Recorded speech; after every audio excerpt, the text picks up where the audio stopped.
Okay. Hi, everybody. Thank you for joining us.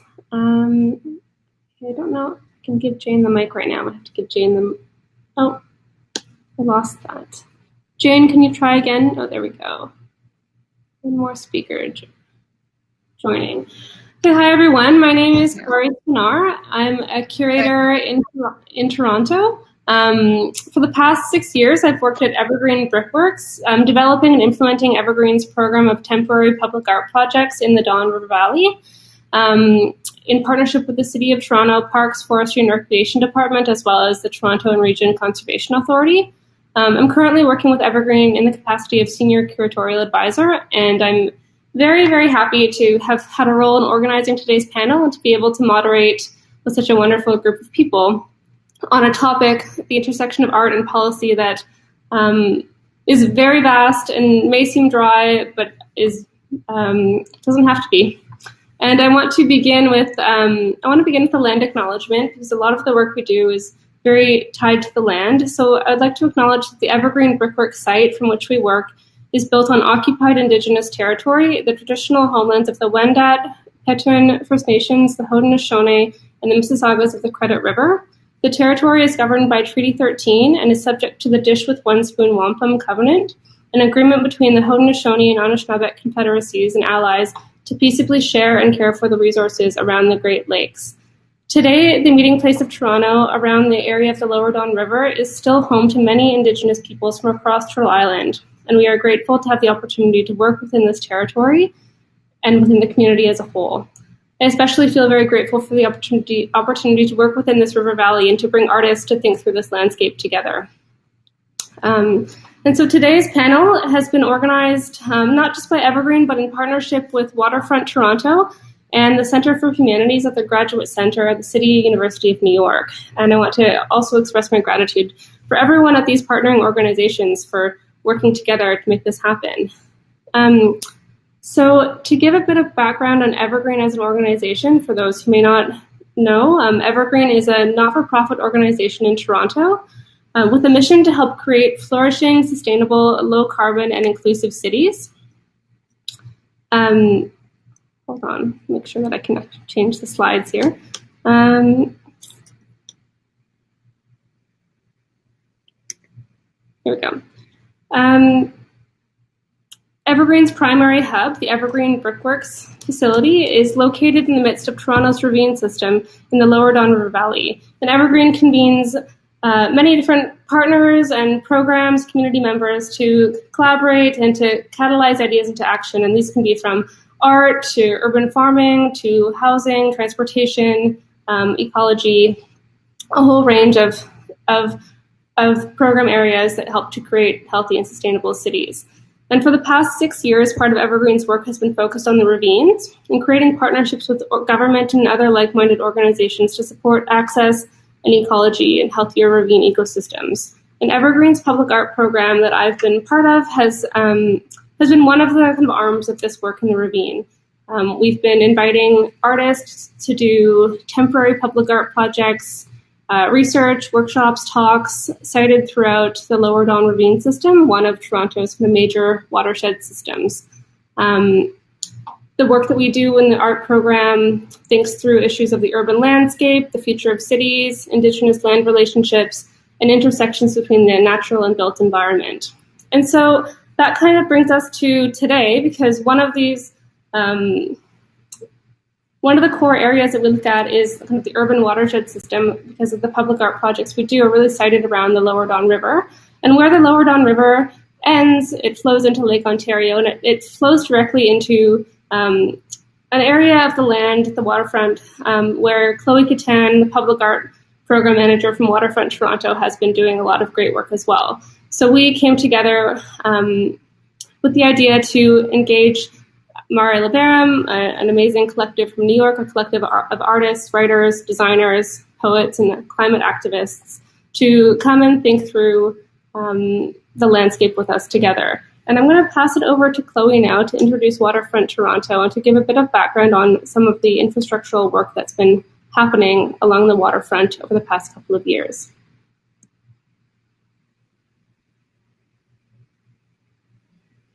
Thank you, Carrie. Thank you all for being a part of this today. Waterfront Toronto is really, really excited to be partnering with Evergreen and with the Center for the Humanities on this talk and on the subsequent white paper and public art project for next year. When Carrie and I sort of talked a few months ago, we really felt strongly that, we were connected, our programs, our public art programs were just sort of connected through the water. And we felt like we needed to really do a project together. And funnily enough, we were each sort of in our own way thinking about Mare Liberum. So here we are. I just wanted to give a very quick overview about what Waterfront Toronto is and what we do. We are a tripartite government agency mandated with revitalizing Toronto's waterfront. What does that mean? Basically, we've been tasked with creating a cohesive vision for 8,000 hectares of land on the edge of Lake Ontario. Much of it contaminated post-industrial land, so that we can execute a full revitalization of the area. So different to kind of just development, we create master plans and master community plans, including public art plans that deliver on our mandate, which is to create access to the water's edge, create complete communities, and create economic development for the city so that it can be reinvested in things like affordable housing, parks, and the arts. Those there are just a very few of our projects to show the sort of the variety of things that we do at Waterfront Toronto. And that's sort of our whole area that we work on. So on the left, you have the Bentway. Those of you from Toronto will recognize that. It's a public space that transformed a vacant area underneath the Gardiner Expressway, and it provides year-round programming. And then sort of to your right, you have the beautiful wave decks along Queen's Quay that are just very lovely designed, accessible public spaces where the sidewalks were narrow and congested. And then you have Sugar Beach, which is a sort of urban beach built on a former parking lot across from the Redpath Sugar Factory.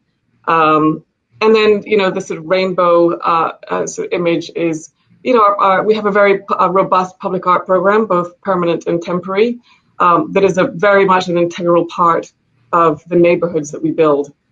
This is a lovely light-based work by Calgary-based artists Caitlin Brown, Wayne Garrett, and Studio North. And then Corktown Common, which is a park bordering the Don River, built on remediated industrial lands and on top of the area's flood protection landform. Next.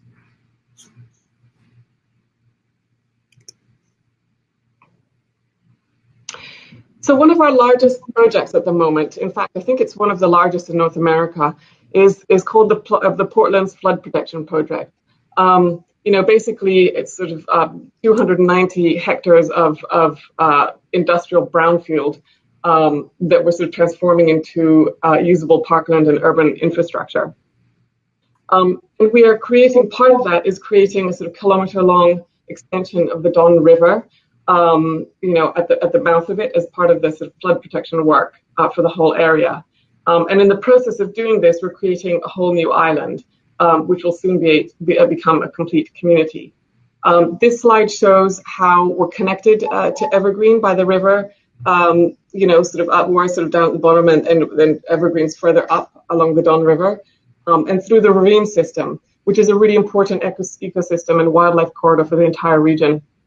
What we're doing here is basically taking the degraded, artificially channelized mouth of the river and industrial landfill and sort of renaturalizing it, which means basically putting back the natural elements that were taken out, such as the wetlands and marshes that will make homes for wildlife.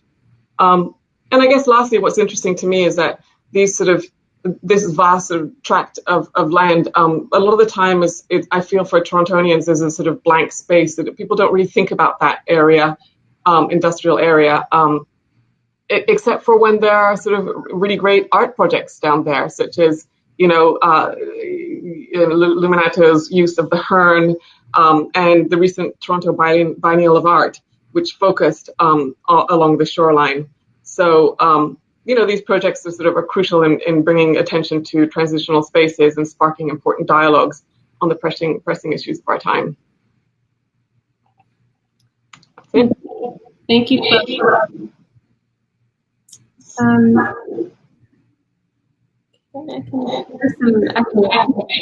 Chloe, can you maybe turn yourself on mute? Do I want to disconnect? Okay, thank you. Okay, so as Chloe mentioned, there's a lot. We're meeting the project kind of began in thinking through our respective public art programs and our desire to bring Mare Liberum to think through that with us together. Mare Liberum have an extensive history of working with urban watershed systems, thinking through where art and science and climate activism meet, collaborating with researchers, with different organizations and parks.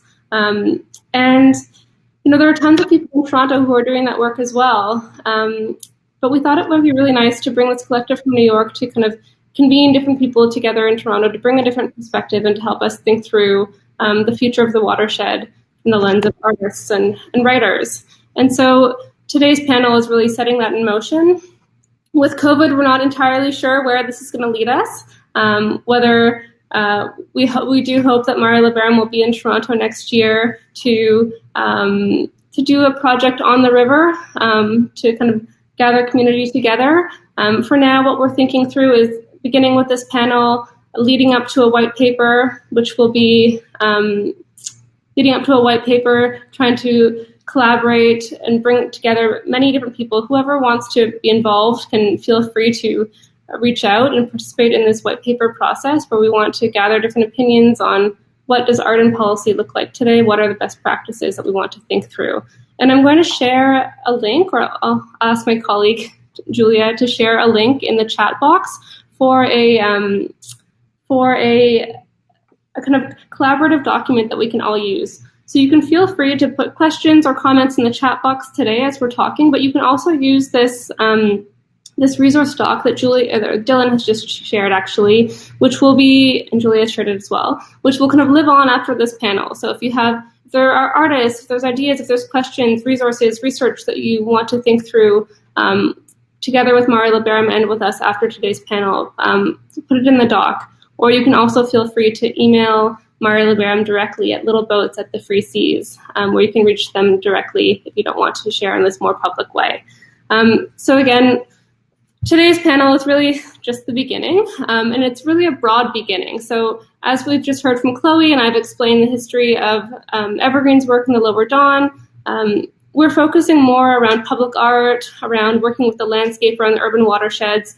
Other members of the panel today, other speakers, are coming at policy from different perspectives, thinking through organizational structures, thinking through the kind of political potential of public art, thinking about collaborating with municipal governments, thinking about kind of working ongoing careers, working with institutions as an artist, and what works and what doesn't. And so I do think that today's panel is really going to open more questions than it will answer, and that's kind of what we're hoping to do, to kind of start from this bigger idea of ways that artists work in relationship to policy, and how we want to think through those relationships now. Policy in the arts can comprise many, many things, from granting structures, organizational mandates, relationships to municipalities, and really thinking through, I think, especially at this moment, kind of maybe the most important backdrop against which we're working is the global reckoning at this moment that organizations and governments and art organizations need to seriously address systemic racism in their policies and processes and values. So I do think that the broader policy question is one that we really need to look at right now. Well, sounds like there's an issue right now that some people can't see or hear anyone.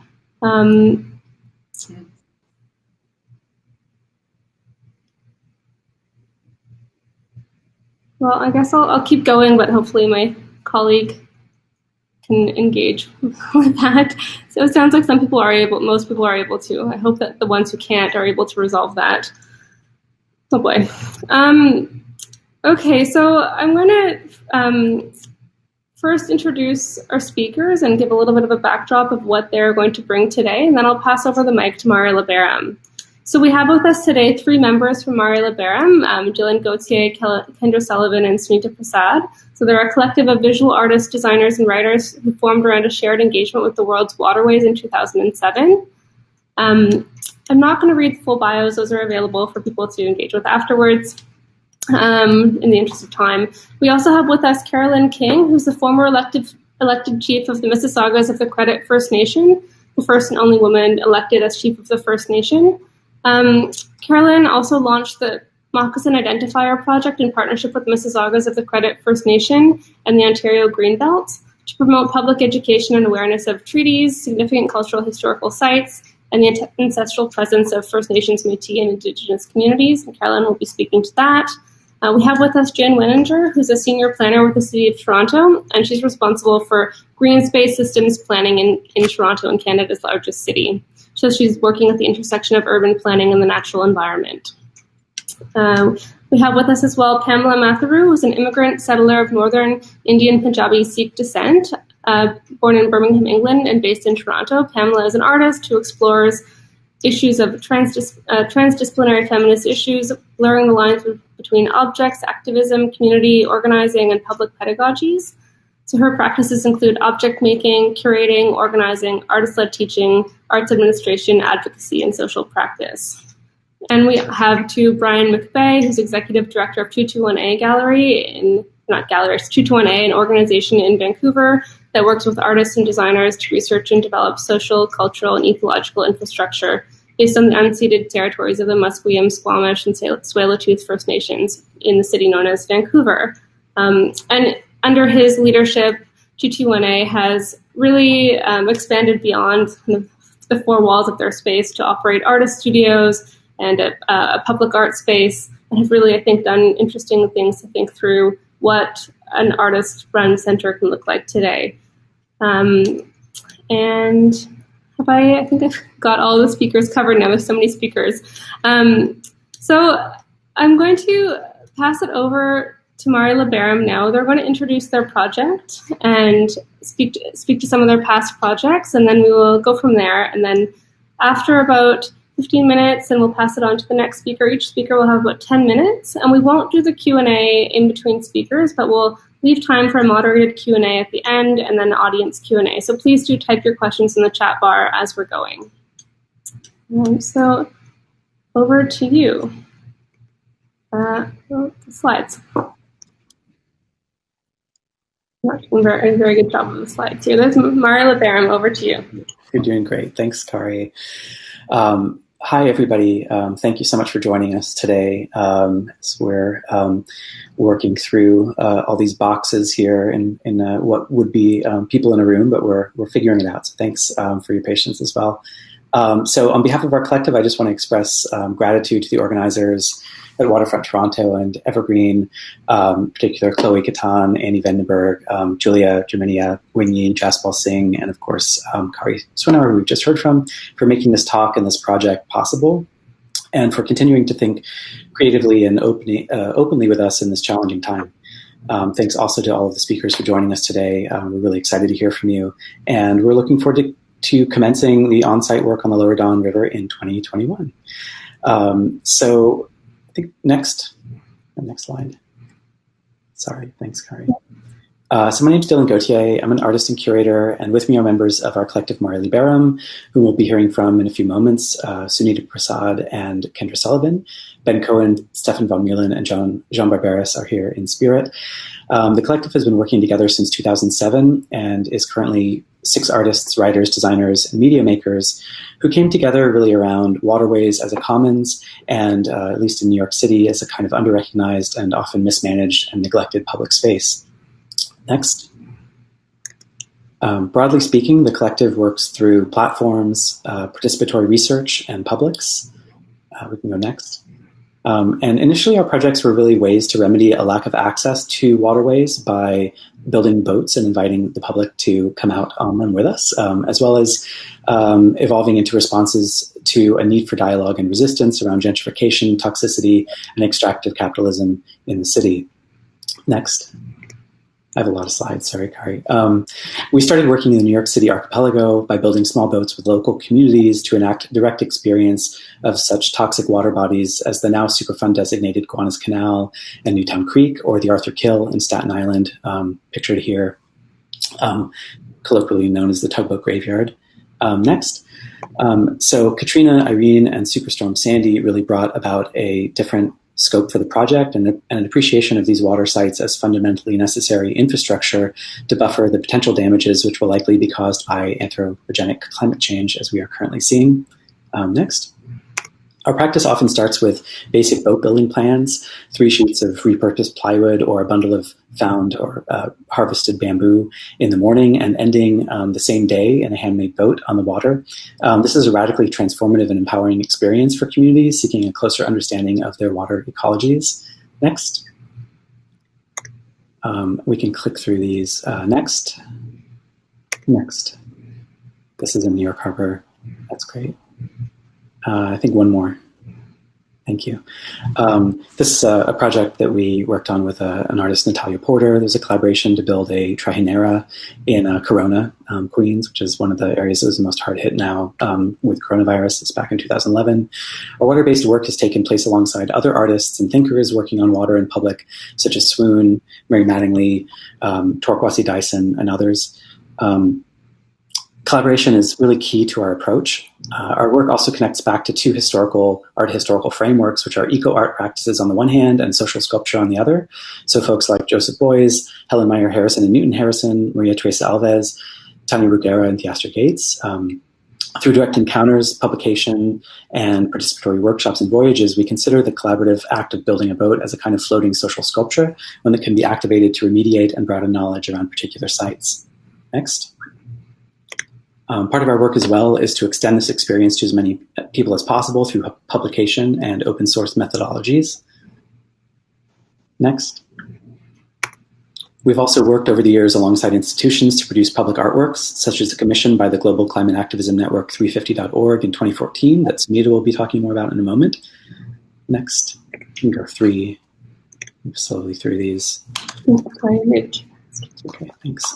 In the context of this conversation on policy, I wanted to also share a project we initiated in 2017. You can go to the next slide.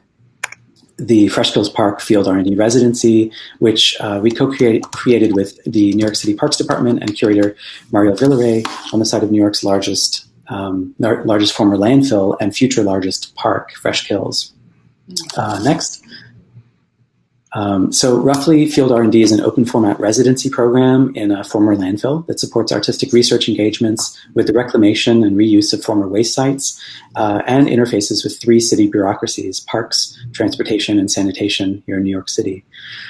Following in the footsteps of Miriladam and Eukeles, who called Fresh Kills the largest social sculpture in the world, and I think Dia Vij is going to be speaking about her as well, who I should mention, she's also the only artist to have a long-term physical work that will be installed on this site.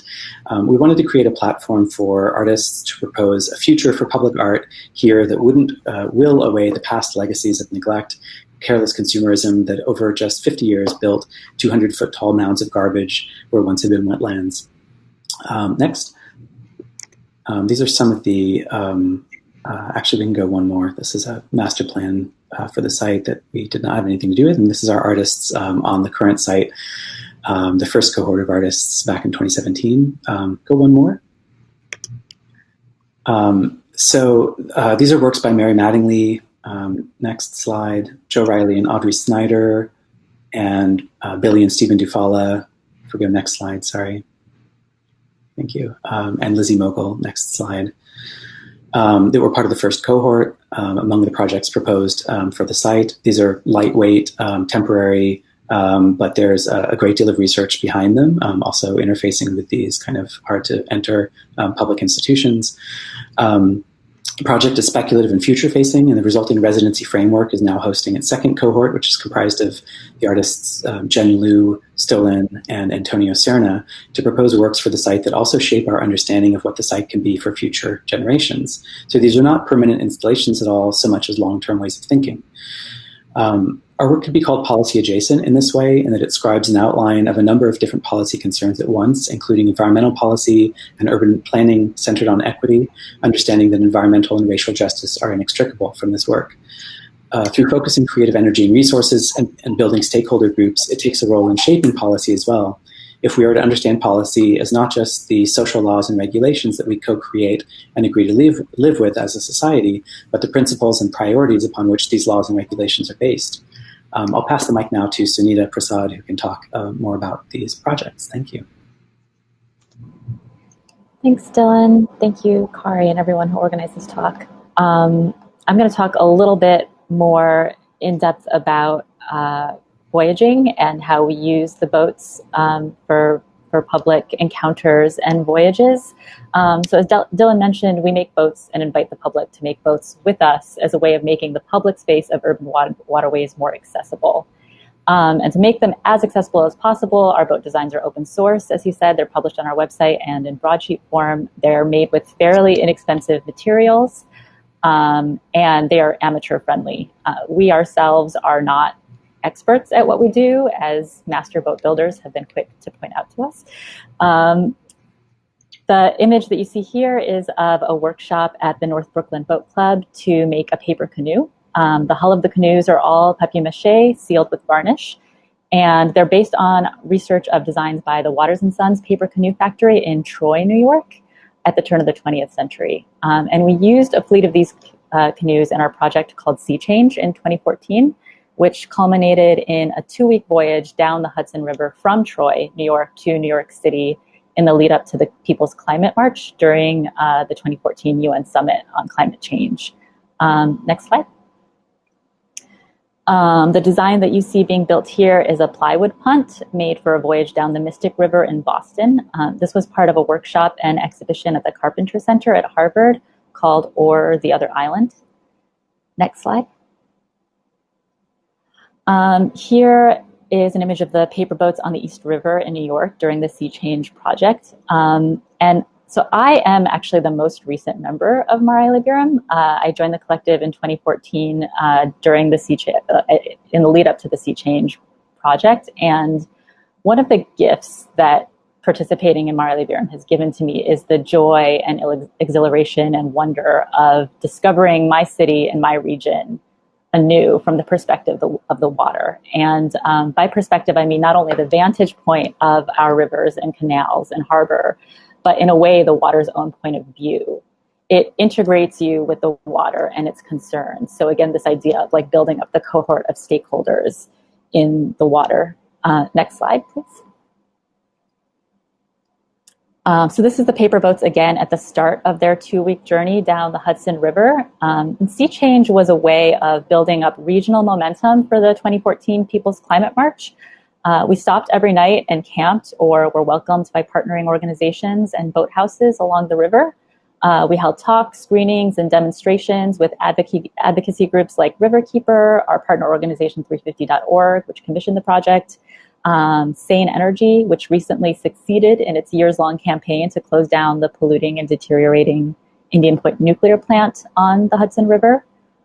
Next slide, please. Similarly, on the Mystic River, we collaborated with local Boston area groups to get to know the river's scientific, legal, and environmental concerns. Becky Smith from Clean Water Action gave us a talk under a bridge about legal action her organization was taking against polluters on the river. Next slide, please. Max Leboiron from Public Lab used the voyage to test the water for microplastics with this ingeniously simple device they invented. Next slide, please. And we also had the chance to test another prototype of Public Labs, which were these LED thermal sensors that you see being towed off the sterns of the boats here. And the sensors test if the water is getting too warm for wildlife, which often happens when a power plant releases heated water back into the river. Next slide, please. And this is the power plant on the Mystic River that we were testing. It was within regulations that night. Next slide, please. And finally, we're also able to use our voyages to encounter the works of other artists, which you've seen a little bit from Dylan's slides. And here on the Mystic, you see a performance by the collective Platform about marsh grasses on the Mystic. So the boats are one vessel for public research and engagement that we organize through their voyages. Other vessels are our publications and workshops, and we're looking forward to engaging with the Dawn in its specific contexts next. So I'm going to pass it to Kendra now to talk a little bit more about our approach to that. Hi, thanks Sunita. Thanks Dylan and Kari and Chloe. My name is Kendra. I also just want to echo profound thanks to all of our collaborators and co-presenters today. It's a total honor to be here speaking with you. We're really excited to launch this initiative.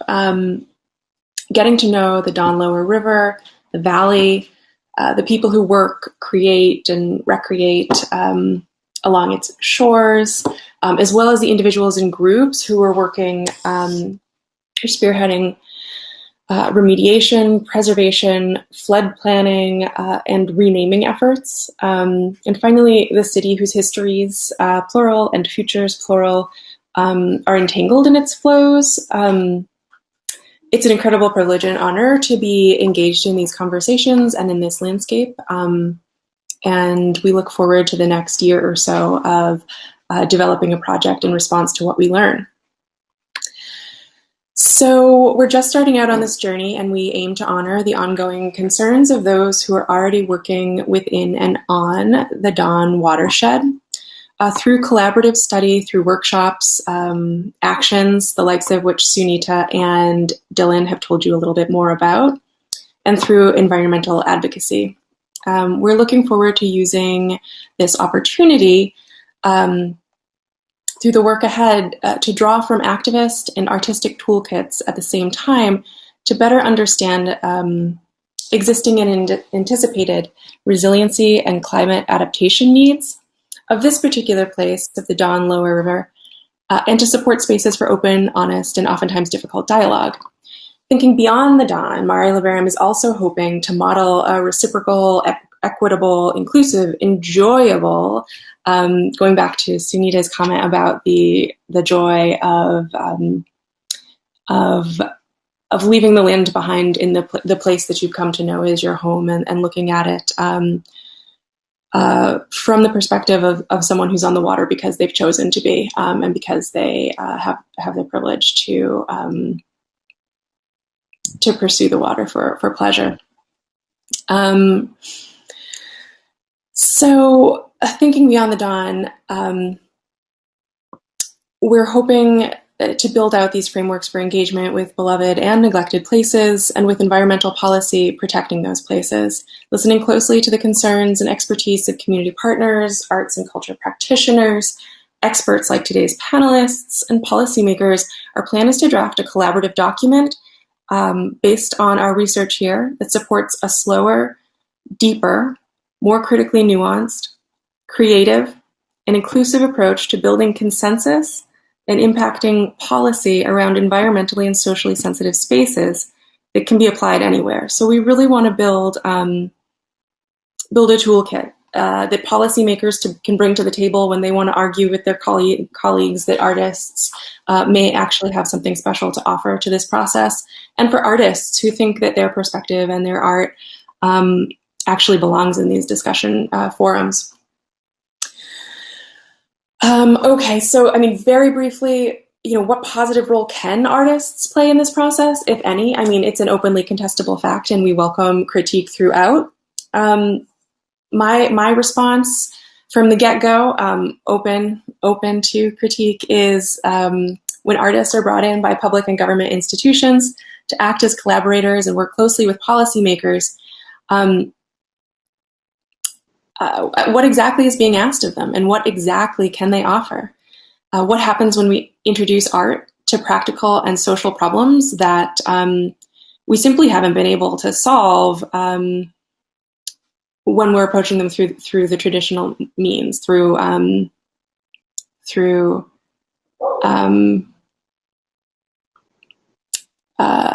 we haven't been able to solve them yet, so we need to bring in some new perspectives, right? And we offer that art can act as a kind of open door, a kind of consensus building apparatus through which general publics and policymakers can teach and learn from one another, supporting real collaboration, grounded in artistic creation, and leading to genuine systems change. That's where we want to leave it. We're just really hoping at this early juncture to offer a gesture of opening, an invitation for collaboration, and we're so excited and so grateful. And I'm going to pass the mic along to Dia Vij at this point. And she has a wonderful array of experiences that have a lot to bring to bear in this conversation. So I'm eager to hear what Dia has to offer. Thank you so much, Sunita, Kendra, and Dylan. I'm going to step in for a moment because I missed Dia in the biographies, and I'm so sorry, Dia. So I'll quickly read Dia's biography so you all know all the wonderful work that she's been doing and what she can bring to the table here. So Dia Vij is an independent curator and cultural producer in New York City who critically investigates the evolving role of public art in politics and civic life. And over the past decade, she's held programming, curatorial, and communications positions at the High Line, the New York City Department of Cultural Affairs, and the Queens Museum. So specifically important here today is that Dia launched and co-directed the Public Artists in Residence program, a municipal residency program that embedded artists into city agencies to address New York City's most pressing issues. So I believe Dia is going to speak a little bit to that today, as well as to her work at the High Line. So welcome, Dia. Thank you. You can go to the next slide. Thanks. Thank you to Kari and to everyone who organized this. I'm super grateful to be here with you all. I'm going to talk about some projects that I've worked on in which artists are integrating into everyday life, into civic life, and into spaces where policies are being made. I'm not going to talk about my work at the High Line this talk because that was more focused on artists talking about issues and less so talking with policymakers, and just in the interest of time.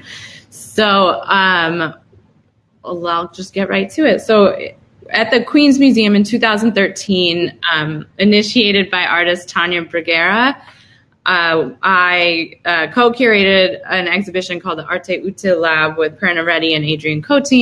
That was really an investigative space, thinking through the ways in which, thinking through this new term that artist Tanya Bruguera had identified, arte utile, in which art in itself is a tool or a solution to solve problems.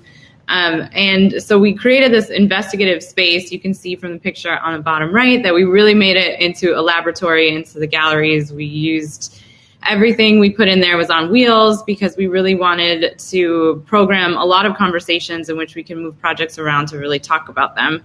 And so we brought together a database of artists working around issues of ecology, of health and wellness, of debt reduction, in a whole host of projects to artists who had been engaged in projects that themselves were answers to some of the problems they were addressing. For example, Melchin's Revival Lab, which he partnered with a scientist to make a garden that detoxified soil that was causing harm to residents. Similarly, Strike Debt, born out of Occupy Wall Street, started the Rolling Jubilee, in which people could purchase debt, medical debt from people, and have that canceled across the country. Former mayor of Bogota, Antonas Mocas, organized Night of Women, in which all law enforcement were replaced with women, recognizing the harmful conditions that women face every day in the city and trying to call attention to it and offer a night for women to come out together and gather safely. Marissa Jan's Nanny Van, a space for an organizing space for domestic workers. So basically we pulled together, I would say, almost 100 different projects to kind of categorize into the issues that they were talking about and really get into some specifics around how these projects work, how they function, what's the correlation between aesthetics and ethics, how do people access these projects. They're normally these kind of specific community building projects. So what's the capacity to reproduce them, to scale them up? And we really were looking through the lens of artists engaging in social services, ecology, interacting with the public sphere, and offering alternatives to pedagogy. And so from there, this project went to the Van Abba Museum, where it became the Arte Util Museum. And this database grew, and that was probably 2014. So if anyone's interested, they can visit that. And those are projects that were called up until 2014, 2015. Next slide, please. The next slide. And then from there, I went to the Department of Cultural Affairs, where about 2 years later, we launched the Public Artists in Residence program that was based on a lot of the thinking that happened in that exhibition. And in addition, that was based on the artist Mare Liberum, who Dylan mentioned, who began her artist residency with the Department of Sanitation in 1977. And that was completely on her own fruition. She's a feminist artist who was making work around invisible labor of women, was doing washing performances outside, and really trying to make clear that this invisible labor was labor, artistic labor, and labor worthy of being visible. And so she wrote the Maintenance Manifesto of 1969 that really was a dedication to an understanding maintenance work as maintenance art. And in doing that, she realized that she was invited into the Department of Sanitation and realized that there was a coalition to be built between the invisible labor of women and the invisible labor of maintenance workers for a city. And so really connecting these dots between survival practices and maintenance, who cares for the city and how.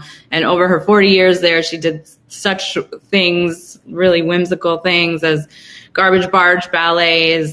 She had a sanitation celebration, which was a parade of sorts in which she worked with a number of sanitation workers to do a ballet of sanitation trucks, as well as a ceremonial sweep. You could see on the left-hand side, in which the commissioner and the top employees at the Department of Sanitation closed the parade by actually cleaning the streets instead of the sanitation workers. In this parade, she also made a really wonderful piece called The Social Mirror, which is a mirrored garbage truck in which she said, "See sanitation, see yourself," with her hope of connecting the dots between one's personal waste not disappearing once it leaves their home, but instead going through these systems that people are really taking care of. And so based on her 40 years of residency at sanitation, we thought that this was had such potential for other artists to bring in conceptual art, as well as art that was really creating alternative solutions to the city's biggest problems that, like Kendra was saying, we have yet to solve collectively. Next slide, please. And so I'm going to talk a little bit about the projects that we started, but we were also part of a growing number of cities that were working in this way and starting these programs. So this is a convening in 2016 at the retrospective exhibition of Mare Liberum, and she recreated a piece table of hers in which she gathered folks that were working from the policy side, artists and city workers in cities across the country in the U.S., Boston, Minneapolis, St. Paul, Los Angeles, in Portland, Maine, New York, like a handful of cities to talk through how these programs work, what the obstacles are, and what the potentials are. Next slide. And so we launched our program with an artist residency with Tanya Bruguera and the Mayor's Office of Immigrant Affairs, in which Tanya was really thinking through, along with the agency, how do we build trust with undocumented workers undocumented residents, excuse me, and for very rightful reasons, a community that is distrustful of the government and is wondering if they can even be trusted, to be honest. And so thinking through that kind of power dynamic, Tanya decided to bring a group of women that she'd been working with for years in Corona, Queens, called the Mujeres en Movimiento, a group of mothers and activists and immigrants. And together they came up with Cycle News, a bicycle messenger group that was delivering information about essential services that the city was creating for undocumented residents, from a municipal ID card to free legal services, and in turn were bringing back really important information that the city was overlooking, or the ways in which the city was perhaps even harming these communities. And the mayor's office was able to more specifically target services and reorient their services to address these needs. They actually ended up organizing a town hall with many city agencies, a kind of large Know Your Rights forum in the library in Corona, Queens, based on some of this work. Next slide, please. I have a lot of slides, so I'm going to skip over some of them, but this one I'll talk about. So artist Rachel Barnard was in residence with the Department of Probation. And so these two projects, and some of them upcoming, I kind of titled under performance and policy. So these artists were really thinking about engaging publics through tactics of performance. And you could think about Tanya's project as a bit of a performance as well. What was integral to them was the way in which the uniforms were made, the bicycles were made, they were loud, they were really using that kind of spirit of performance and using public space to connect. Rachel Barnard runs a program called Young New Yorkers, a diversion program for court-involved youth. And when she became artist in residence with the Department of Probation, they together decided the people that work at the Department of Probation were very interested in keeping people out of the system. And they just realized through their research that the one way to ensure that is to transform the relationship between probation officer and client. And if that was a positive relationship, that was pretty much all that they need to do in order to keep people out of the system. And so Rachel decided to create these wisdom pavilions. What you're looking at is a really kind of whimsical, shiny, sparkly pavilion in the lobby of a probation neon office, in which is a way to kind of disarm people and get folks to speak together. So inside these pavilions, you would have conversations with probation officers as well as folks visiting their probation officers separately. And ask a series of questions around when they first encountered the criminal punishment system and what their experiences were. And from that, she created an atlas in which it really became clear that people working in these systems encounter the criminal punishment system at the same time, that there's actually a lot of connection between folks more than there's not. So in doing these conversations, she was hoping to kind of bring people together around their shared experiences. Next, please. And then I'll just say briefly that Taja Lindley is working with the Department of Health and Mental Hygiene around the maternal mortality rate, specifically for Black women, and is organizing a tribunal in which will be a kind of performance convening in which women can express their experiences, as well as experts can talk to this issue with healthcare workers, providers, and folks at the agency. Theater of War was a 2-year project with the Department of Veteran Services that was reader theater around Greek tragedies, in which veterans returning or going back. Oh, yeah, there I am. Thank you again. Bye. We did about 55 performances across the city in community-based spaces, from homeless shelters to parks to actual theaters. And the idea was to hear from, it was more of a discussion format, so to hear from veterans around the experiences that they were having returning from combat. And what was really useful about this project was that it created a lot of time for folks that work at Department of Veteran Services to be in conversation, not only with veterans, but also with their own agency and with their own commissioner and senior staff. So a lot of the issues, unsurprisingly, that were coming up were around issues of racial inequity. And that became a topic of conversation within the agency that wasn't necessarily happening before. Next slide, please. And Dia, we'll have to wrap it up in a couple of minutes. Okay, I'll go fast. I'm going to skip this one, but look up Tatiana. She's wonderful. Next slide. And then I'll just quickly say that Mary Miss was working with the Department of Design and Construction, and she did an entirely internal project in which she was just working with folks at the agency to give them kind of a roadmap of how they can integrate artists into their waterfront development. Next slide. And then several artists worked on curriculum. Anyeta Chuke worked on curriculum with folks on Rikers Island, doing a series of workshops connecting protests that have happened throughout art history with racial violence in the city and perhaps with violence that folks were experiencing in Rikers. Next slide, please. This is also a wonderful project I'll let you all look up by Julia Weist. And next slide. Next slide. And so this is a really recent project that I just curated, a digital exhibition on a new platform called Art at a Time Like This. You can see it if you want on their website. And it's I brought together 9 artists that since the pandemic began have turned to or doubled down on mutual aid. And these artists are really using are doing food distribution, are like Lauren Halsey and Some Everything in Los Angeles. Guadalupe Maravilla is handing out cash to undocumented folks. The People Space transformed an art space into an anti-police sanctuary for unhoused residents and artists. Tiffany Shaw organized a DIY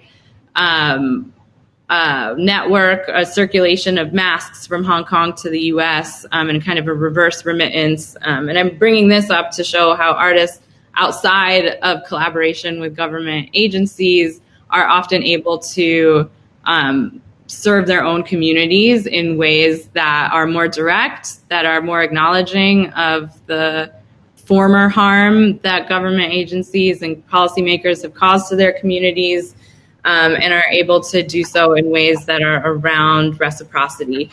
And I bring that up because the question that I'm left with when thinking about bringing artists into situations, into collaboration with policymakers is really, is it possible for an artist to work with government and also hold them accountable?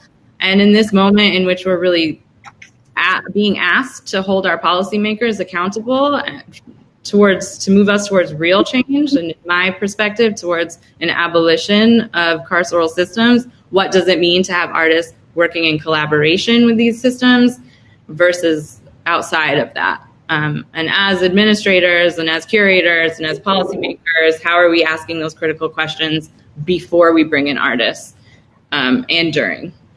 So I'll leave it there.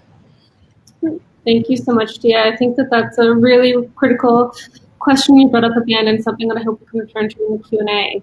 And so, yes, I will now pass it over to Carolyn King, who I see has joined us. Carolyn's going to speak about the Moccasin Identifier project, which she initiated in Toronto, I believe it was in 2011, so an ongoing project. Welcome, Carolyn. Hi there. Am I on? You're on. I'll get the slides. There we go. Okay, so thank you very much to enable to join you with our information about our project. I'm a member of the Mississaugas of the Credit community, and I work on this project, which I'm the co-creator of, actually. I created it. It belongs to the First Nation Mississaugas of the Credit, and that the idea, it started with a digital dot. We were trying to mark our significant sites in the duty to consult and accommodate world. And that then we were asked to create a marker, in which case that started the work to create the actual program that we're running now, a stenciling system. All right, so we can go next slide. And I need to say, we want to change the world, our world, and that, and I truly believe in this project that as we move through the system over the last 10 years, almost 10 years now, that it's been very well received in the school system, plus organizations, institutions. So my my statement there, if we as First Nations do not get a marker on the ground today, we will be lost forever. And that next slide. There you see that's a stencil. That's a mock. One of our 4 Ontario linguistic a design that actually represents. We'll see a slide later. The 4 linguistic groups in Ontario, and that's so that one there you're seeing the green one there is the Cree, and that our goal is to get markers on the ground so that the world knows that the original people are still here, we're here, and are still here. Next. Yeah, and so to say our mission is to educate and to get into, and ultimately policy as everyone else, to so that people understand that we're still here and part of the system. So you see our mission there.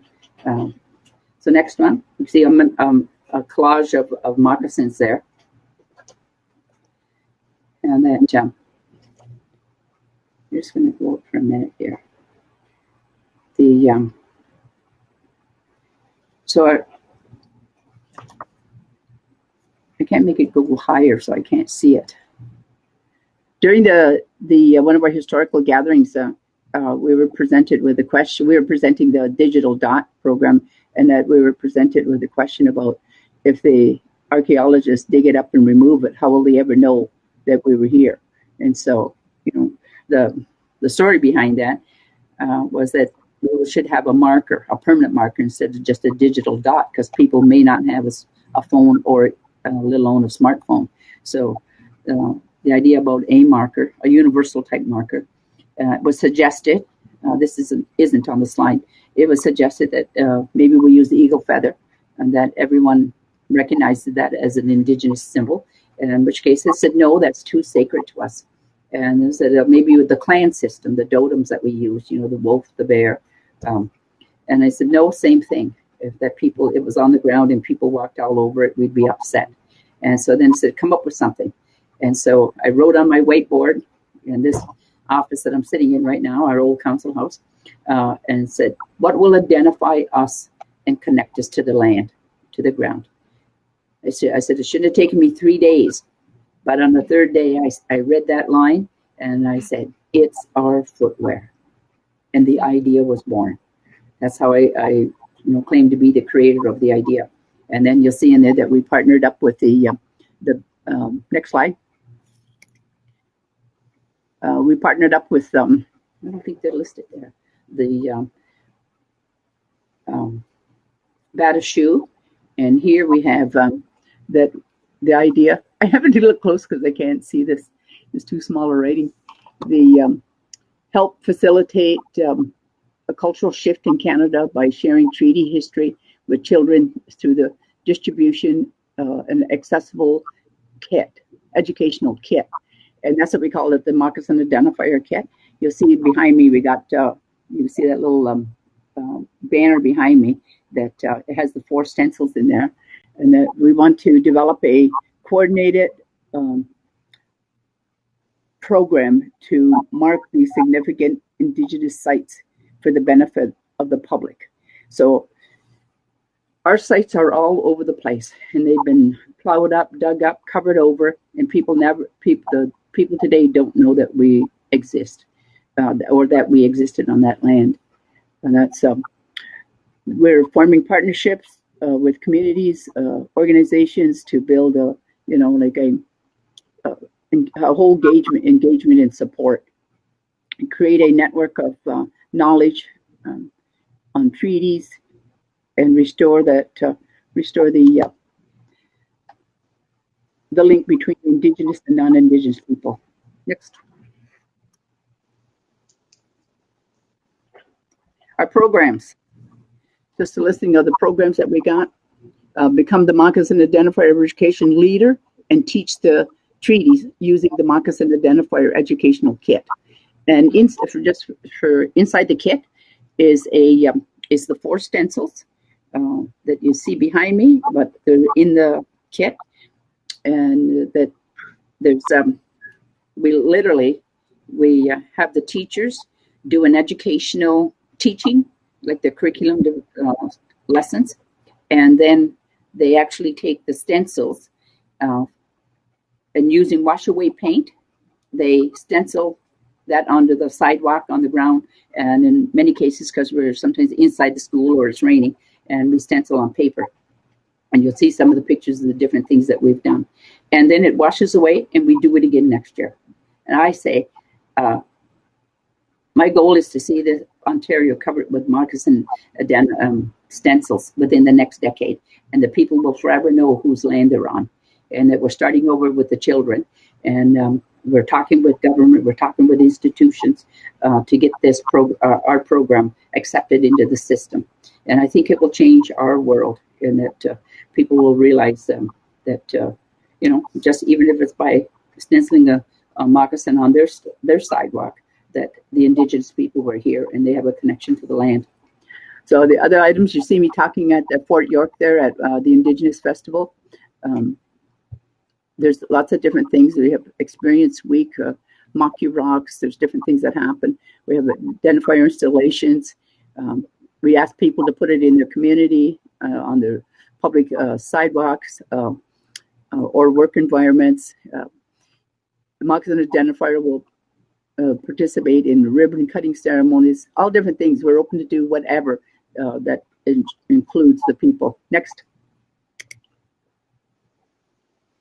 This here, we're the Mississaugas of the Credit. This is our treaty area and traditional lands. You'll see that we're funded. This program is funded by the Greenbelt. And so you can see how the treaty lands and the Greenbelt program, which is like preserving green space, that how we're linked. You see the one with the map, it shows with the different colors. Those are, you can see that our treaty and the giving up of land over the past years, good or bad, is been covers most of the greater Golden Horseshoe and the most populated areas in Ontario, and even Canada right now. Next. The 4 stencils that we have is the Cree in the north, the Anishinaabe, basically almost throughout Ontario. The Huron-Wendat are in the mid area, kind of north of Toronto area. And then we have the Seneca, which is one of the Iroquois Haudenosaunee groups. Historically, we picked them because they're the ones that came from the United States to try settle the foot of southern Ontario. And so we use that stencil. So like I said, in my thing behind me, you can see the 4 stencils. We had, next slide, the Badashu collection. We went and partnered up with them. They give us, they've been a great supporter. They give us full access to the curated material. If you haven't been to the Badashu Museum, which is the largest museum of its kind in Ontario, in the world, it's amazing there. And they have an amazing collection of Indigenous footwear from what we call the circumpolar and North America. So you can see that the different, if you just look at their website on your own there, you can see all the different things, all the different styles that they have. So they give us full access to the collection, the curated material. And so our researcher and graphic artist and design work was done by Philip Cote. He's the Tecumseh Collective, and he does amazing work all through Toronto with those big murals. Phil Cote is one of the people who are doing that, and like us, looking to make a mark on the world. Next. These are the different designs from the real moccasin, you see, to Philip moving to a drawing, and then there's 2 Anishinaabe ones. And if you didn't know, the word Ojibwe means puckered up, gathered, and so that's how the seams are gathered. There's few nations that actually their footwear describes their people. So the Mississaugas, we're part of the Ojibwe group of the Anishinaabe. And you see that how we've come from the real one to the stencils that we put on the ground. And these are real stencils that we've been doing in the schools, in the organizations, Toronto Island, anybody who'll have us. Next. You see some of this here, we're just going through some of the accomplishments that's in the school. That cloth you see with the 4 of them on there, that's actually a piece of cloth. The teacher went home or went out and bought a piece of cloth, and she stencils all 4 of them onto that cloth, and she took it back to her office and made a banner. She made her own banner on fabric, so we're really great about that. So we, let me just see here, that we want to brand define. We're doing website development. We held a big charrette with the teachers. We've attended dozens of events, and we've done presentations to thousands of children in the school. When they invite us, it's been like a classroom, or in some cases, a whole school that we've done. And that it's again very engaging, exciting, and that I find that you say, so you're making a difference. Do people really pick up on it? When I have the people, either from small children right up to seniors, who come and participate and do the moccasin, they're like, say, oh, I'm not an artist. I says, we're going to make an artist out of you today. And that, so they stencil, make the color. And when we call it the big reveal, when they lift it up, it's just awe. And I think if that's, that feeling that they get when they see what they've made, and that, sometimes they don't all turn out perfect, but, most of them do. They put too much paint on, and that, but then we have them do another one. But to me, it works, and the people are engaged in a way that I think will help change the world and change policy about including us as Indigenous people in the landscape of this the city of Toronto, our treaty lands, the province, and across the country. Next. We're partnering up. We're trying to partner up with all different groups to use our program. This is kind of our highlight. If you've been to Ontario Place in Toronto, and that if you go to the Trillium Park and the William G. Deavers Trail, our First Nation partnered with the Ministry of Culture, Tourism, and Sports back in 2000, sort of like 3 or 4 years to get to that point. But you see the stencils in the big, what they call the entrance gate. They are stenciled right onto the walls there. And there's information bulletins, like boards all along the way as you enter. So it's just, for us, it's just amazing. We'll be there tomorrow doing video website filming for our own website at this place tomorrow. Next. Installation projects. For instance, this is at the Centennial College in Scarborough. From the main campus to the new culinary campus, you see that they put in a board. There's a walkway there. You can't see it on this picture, but on the walkway there is the stencils are engraved into the concrete, and they're willing to do more. We're just but we got a plaque, and we have the stencils, and I sit on the advisory, the council for the college. So we was able to get that in, and hopefully that's an example about how we can change the policy of colleges and university to include art, the Indigenous art symbols in their all of their future designs. Next. This here is a Canadian National Exhibition, because the First Nation, this is our treaty land. It was Treaty 13 where the CUNY is held, and you can see in the background there, and this is just fluke that people were coming to our table, and they were like they touching looking at the moccasins, and we had just you see our trays are there where they access the paint, and they can put it on paper and then carry it away. But somebody said, I don't want to carry it around all day, so I said, well, just stick it on the wall, and you can pick it up on the way out. And that turned out, we filled, I don't know how many feet that is there, 100 feet, 120 feet, I think it is. And we filled over 800 stencils. People who came to our booth, and we told them our story, give them our information, and put let them put the stencil on the wall. And people got very engaged, very involved, and you can see the results of that.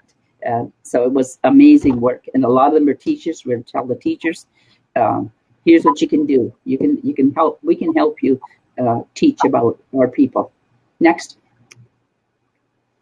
different ones. Another school in Halton, where they actually doing a program, a permanent. It's a permanent board where they're putting the wording is there, and then they can come in every year during whatever day they want to do it, and stencil the moccasin design on there, and then take it off and do it again next year. You can see different schools there. That's at Fort York, that middle one, and then the one on the end is that Gibson House in Toronto. We did the 10 museums during the month of June last year. Next, that's the board. That's the kit.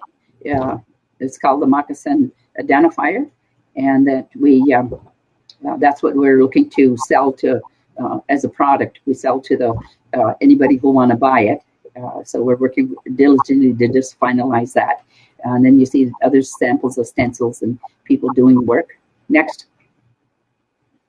School presentations, same thing. You see they got our little show and tell board. We go out there into the schools and talk to the kids about treaty and land and the different First Nations, and they have different material, and you see the different stencils that they've done. One school, we did over 700 kids in one day. A lot, but we did it with the great help of the great teachers who were in that class. We got through it in the day. Next. Support the Moccasin Identifier. We're looking for all people to want to encourage to take up the Moccasin Identifier school kit, participate in the Moccasin Identifier week. For example, with Rock Your Mocs week, there's Orange Shirt Day, there's Treaty Day, and there's June 21st, which has now become almost like a month-long event where we're out there in the schools, not just our group, but lots of other people.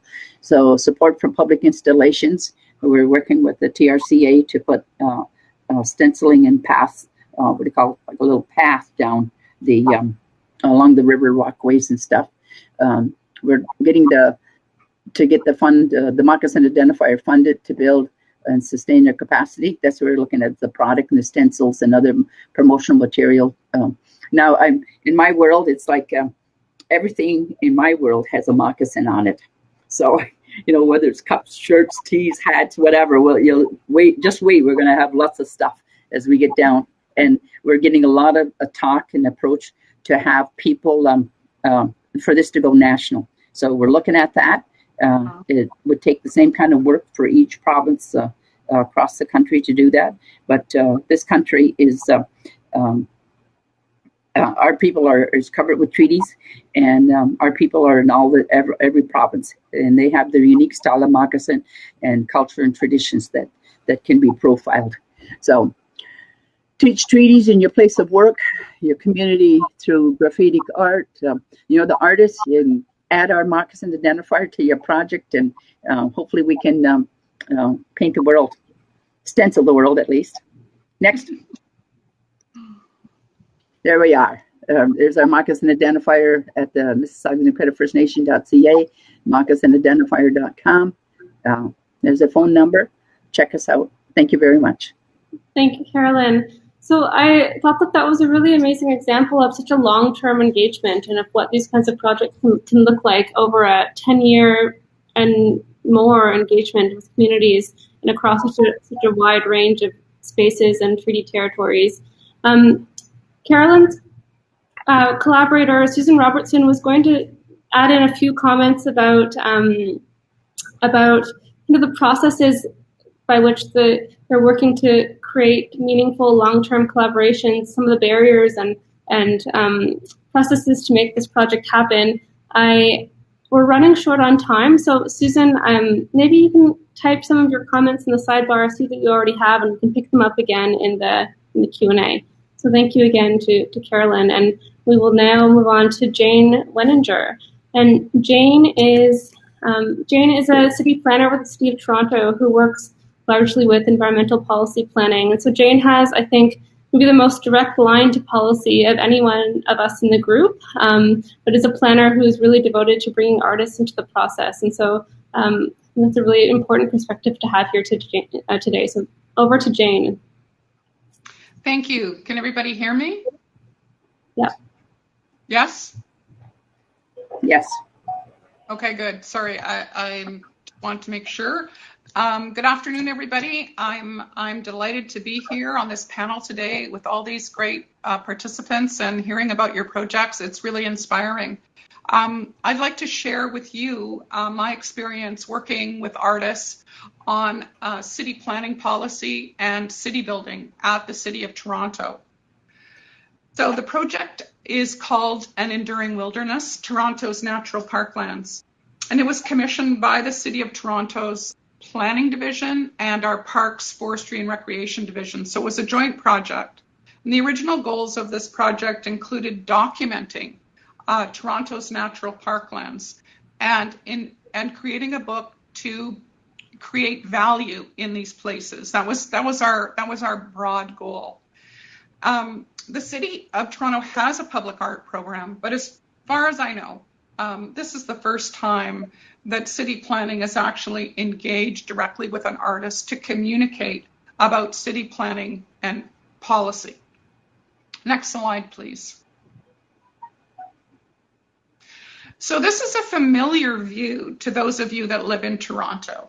This is the skyline of downtown Toronto from the Don Valley Parkway, framed by the Lower Don Parklands. Next slide, please. So here we are. Here you are, right where the red star is. You're driving down the Don Valley Parkway. But did you know that that almost half of Toronto's 8,000 hectares of parkland is natural parkland? And this includes beaches, bluffs, forests, wetlands, and meadows.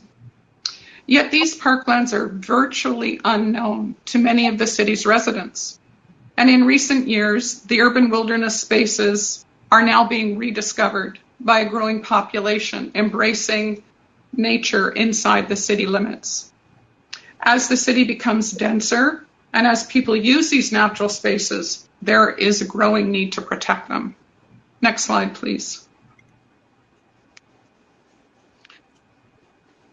This slide shows the city's natural parkland system. And within these areas, there are something called environmentally significant areas. And these are the areas shown in orange.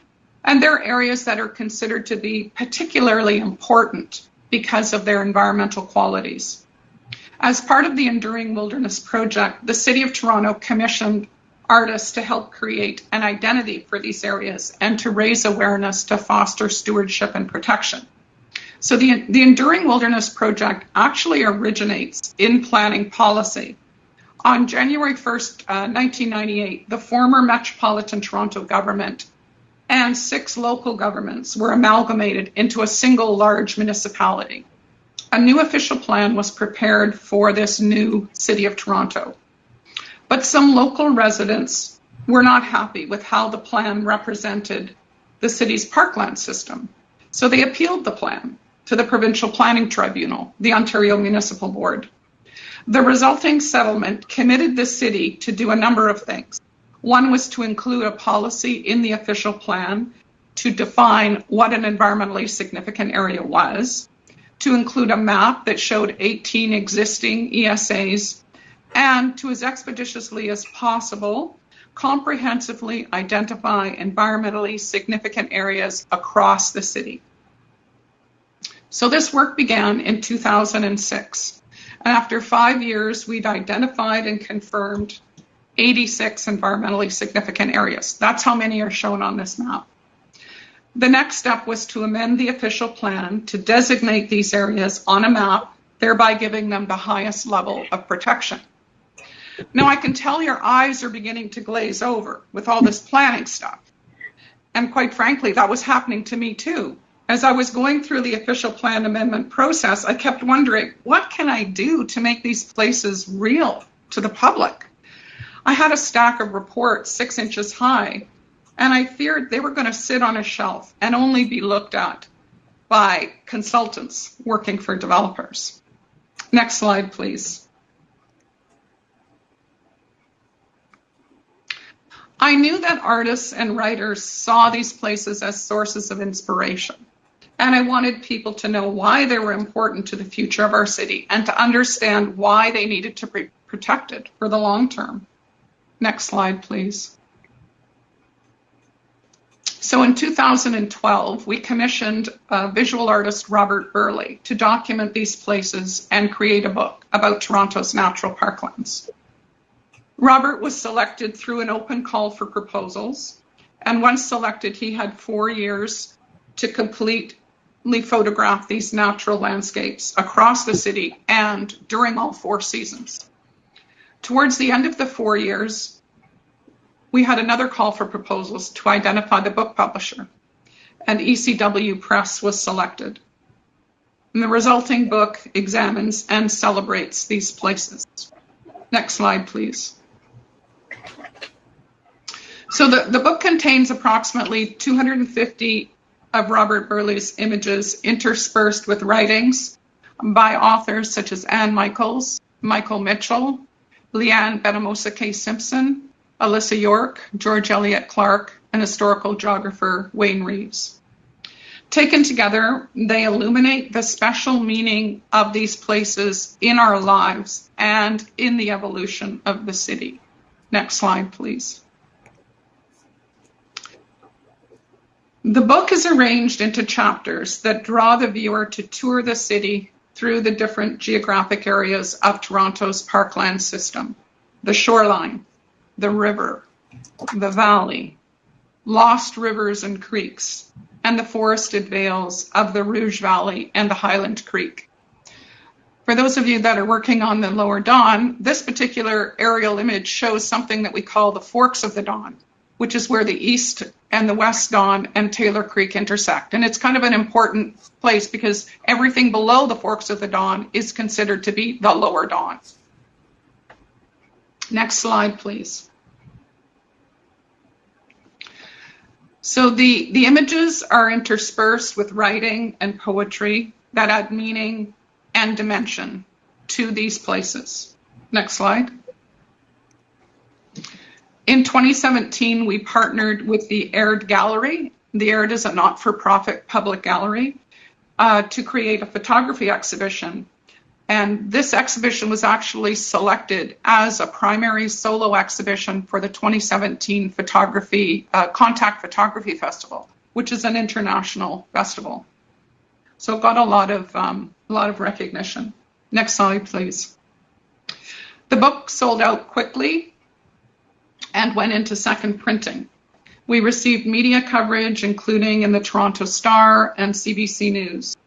The book also received an award for merit for planning excellence from the Canadian Institute of Planners.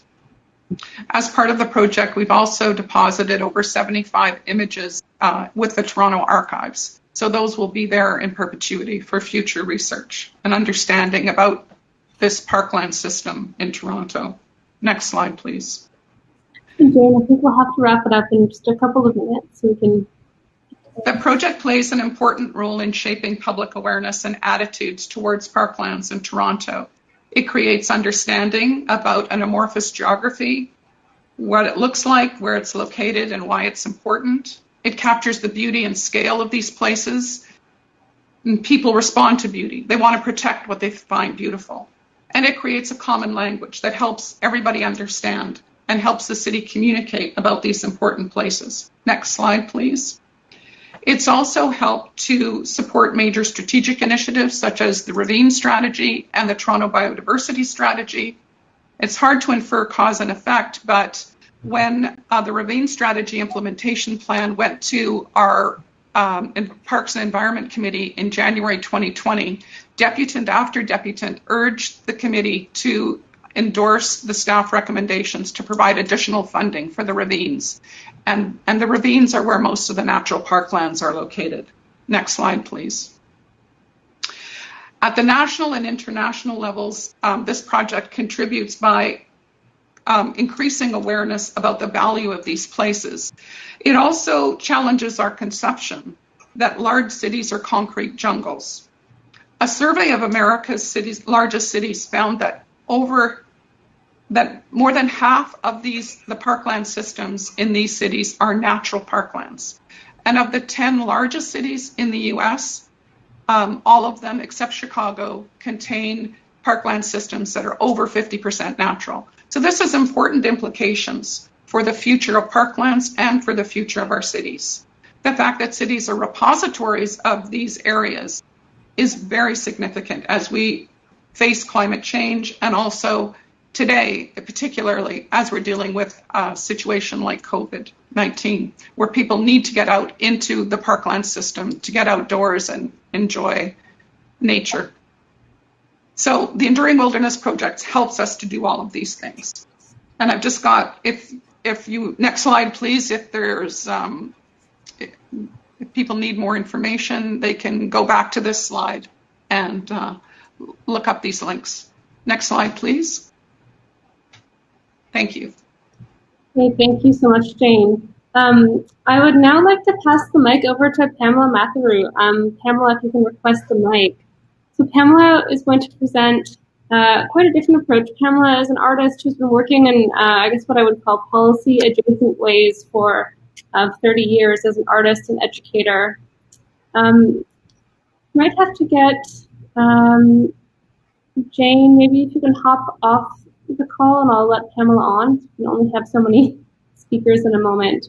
How do we go? I'll have to disconnect you and bring you back on later. Okay. Bring in Pamela. Hey, Pamela, are you there? I think she's there. Hello everyone. Hello co-panelists. Hi. Welcome, Pamela. I'm here. So Pamela's presenting kind of a different approach, but talking about her work as an artist and, asking similar questions to what Dia brought up about, how can we work in this moment to actually make things happen? And Pamela having brought up the point earlier about, having brought up questions of institutions not listening about equity and diversity and inclusion for over 30 years and what has to happen now to make things change. So I'd like to hear Pamela in your own words and with your own slides. Hi everyone. Can you hear me? And can we move to the first slide? Yeah. Yeah. Okay. So I'm here because I guess Kari wanted me to speak on my approach to policy shaping and making. In my 26-year practice, I've been on 6 boards in 13 years.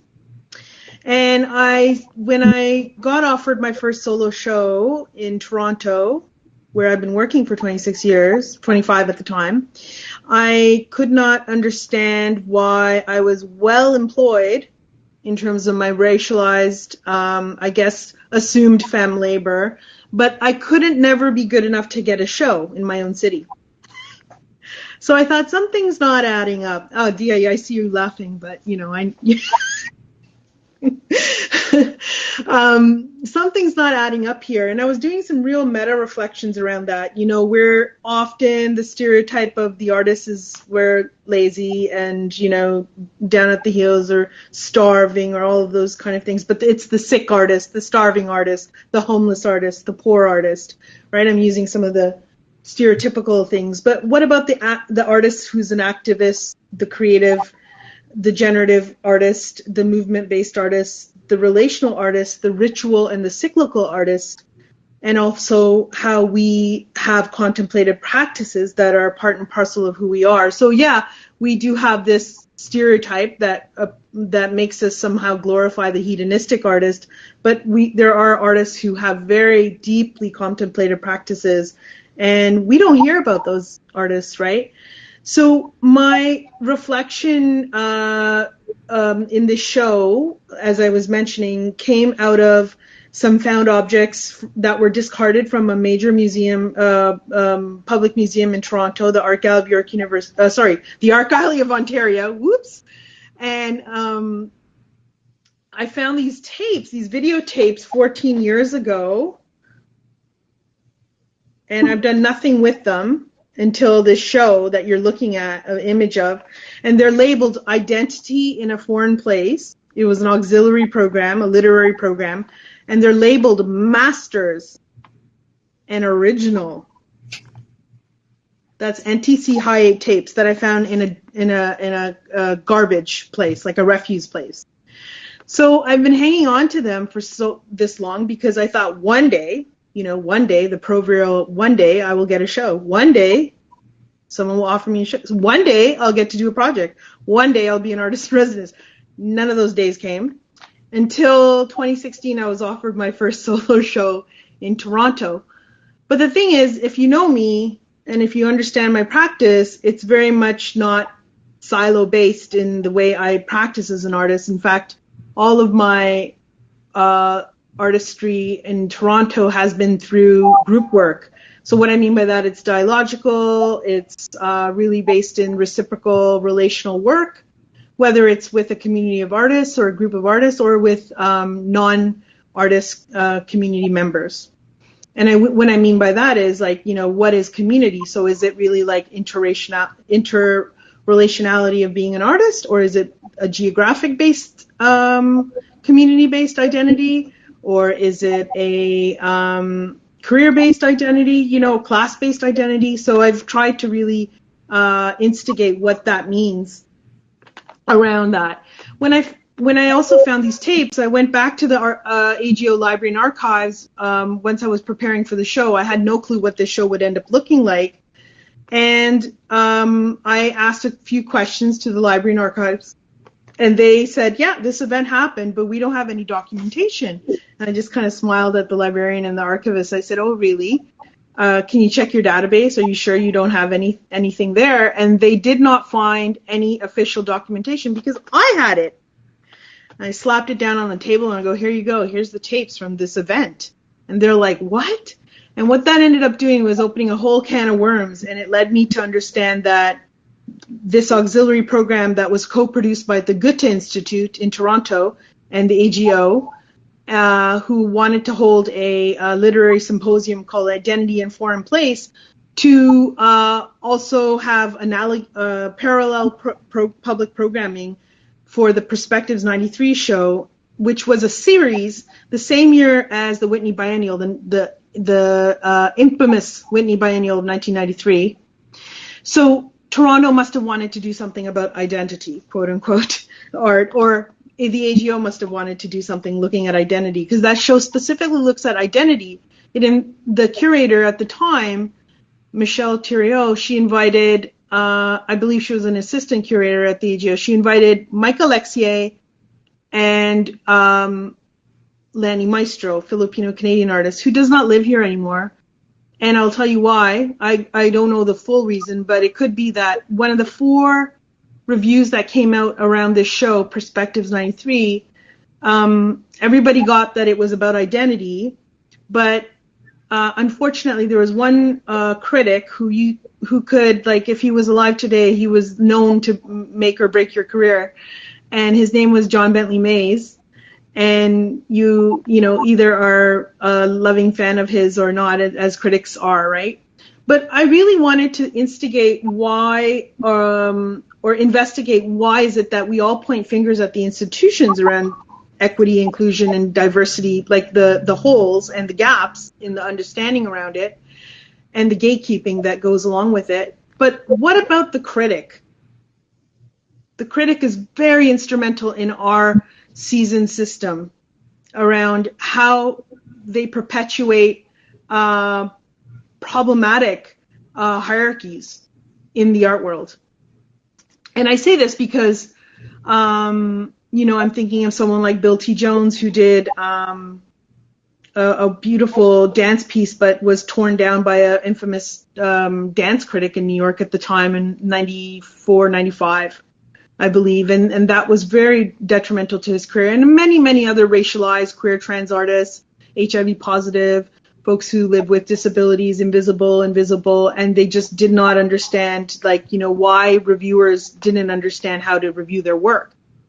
But what it goes back to is how the hegemony works, right? The so-called standards.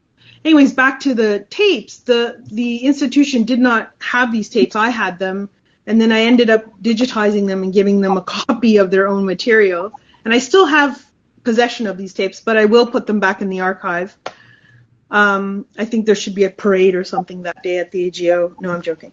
But I then found out that John Bentley Mays wrote a very, what I would call a scathing, bias-informed review, which was not really, he called Micah like a celebrated Caravaggio of the modern day, and the work did not look like Caravaggio or like to me. And then he said that Lenny Maestro was whining about her. I don't think we had a language to trauma-informed work at the time in the early 90s, but I now read it as that she was talking about her communal and her community trauma in the Philippines. And he calls her whiny, and he said, this kind of race shtick is like not really necessary and whatnot. So then I started to connect the dots, and I made these female protagonists become like the driving force of my show. And in one room I had the institutional harm, so I had made a experimental video of the 7 minutes of this woman named Lakshmi Gill. And then I created a whole, the only 7 minutes I used were from these tapes, and the rest of the 33 minutes were all culled from the internet, particularly YouTube. And I asked myself this question: if people like me, artists like me, were not present in the system as exhibiting artists, right? Because I have like my elder peer who's getting, thrown under the, under the ringer in the critics' corner, where would we be? So I found, I made an experimental video of basically it was the same week that the Rodney King verdict came out with the 5 police officers who were acquitted. 2 days before that, or around the same time, within the framework of 2 or 3 days, Yonge Street, which is a major street in Toronto, had a uprising after a demonstration that was organized by the Black Action Defense Committee in 1992, because a young black man was killed by a white police officer, uniformed police officer. So what's changed? Nothing. The way we're treated in the institution and the way we're treated through state-funded institutions like the police. So how police brutality is enacted on black and brown bodies, on indigenous bodies, how state-funded hospital healthcare systems don't understand one iota of what it means to treat a non-white body, right? And how people will walk around with illness because people just don't understand that we don't, obviously, you can't put me quintessentially in whatever you're reading is of perhaps symptoms of type 1 diabetes. You have to look at my DNA. You have to look at like there's been studies now that have been published about these things around communities of color who are dealing with certain kind of illnesses in North America. So what essentially I'm looking at is cultural safety, or the lack of cultural safety in policy shaping, and I say this because this room that you're looking at is based on my third protagonist is Amrita Shergill. In the summer of 2018, the New York Times started a new obituary series called Overlooked. Amrita Shergill is India's first modern painter, and she was one of the first artists that were in that series. And I shockingly find out that she actually died of a botched abortion, that she had mental health issues, and that she was incredibly queer in her, her experience of having lovers of multiple genders and sexualities. And I believe this is not noted in any art history book, but I think there was some jealousy going on there with her partner. But anyways, this is art history that I'm finding out now. So I've also started to think about artists are perpetually we are the writers of art history, not art historians, because of our making and our being and and our willfulness around sharing our lives through our work, whether if it's a very like private artist versus a very public artist, or a very messy artist, let's say, it is our doing to write the art history, is what I came to, kind of answering my own thesis question, that why is there always problems with diversity programming if I'm looking at 2020 versus 30, 40 years ago, when equity policy was just beginning to be written under the caveat of multiculturalism. So even these state-derived terms, multiculturalism, diversity, those aren't terms I chose. That's what you have put on me. I did not choose those cards, And at the end of the day, I was just in a studio visit, funnily enough, with Tanya Bruguera, and she talked about how, the power of the artist is really to, in terms of myself as a social practice artist, it's not my job to become infamous through social practice. In fact, I want to renounce the fame, renounce being loved, renounce being publicly demanded on around these projects as social practice. Social practice is very hard work, very hard artwork, very incredibly intensive collaborative work too, which I think for some reason folks who do not look to social practice as I know in Canada it's viewed very differently, whereas in the States and in Europe, social practice is a totally different genre, a genre in itself. So, what are these institutions that the institutions are not necessarily buildings, they're people that I have to deal with. And what does it mean to then, I'm making an assumption that you're welcoming me in good faith, but at the end of the day, you are absorbing a kind and negating a kind of darkness that lies within the institution. And why is it that, if you're trying to break up the hierarchy and the hegemony, then yet you still get the final say? That's not fair, right? So, I want it, through this work, I'm trying to explore the freedom to feel, but freedom to feel communally as well, to see. And that was my experiment that you're looking at here. If you want to change the slide, Kari. I made this Bertek for Amrita Shergill, and this daybed particularly, it's called Dear Amrita, and it's a place for her to rest because I didn't realize she died in so much trauma. So I gave her something, posthumously now, and I'm not out of my mind or anything, but I made a lounge. This is called a Bertek, and a salon with not only my own work, but with my entire decolonial art collection that I've started building in my home, as a way to honor her memory, but also to hold a container of care around her grief and her trauma around trying to be practicing as an artist. And I redistributed my artist fee. In Canada, we get a fee called CARFAC, which is the Canadian Artist Representation. We get a fee based on our, whether it's for public programs, it's a half-day fee or a full-day fee. And I redistributed my artist fees for 6 facilitators. And they asked me, okay, well, what would you like me to do? And I said, no, that's not my job to dictate. I want you to make the decision.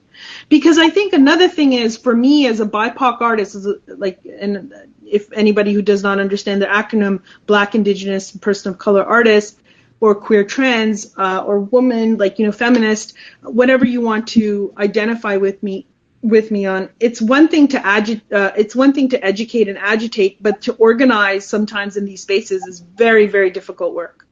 And I know those of you who work wholeheartedly with social practice and the kind of institutions, I see the variety of institutions that you're working with, whether they're not-for-profit, social agencies, state-funded agencies. I mean, it's fantastic, but there's always parameters to that work.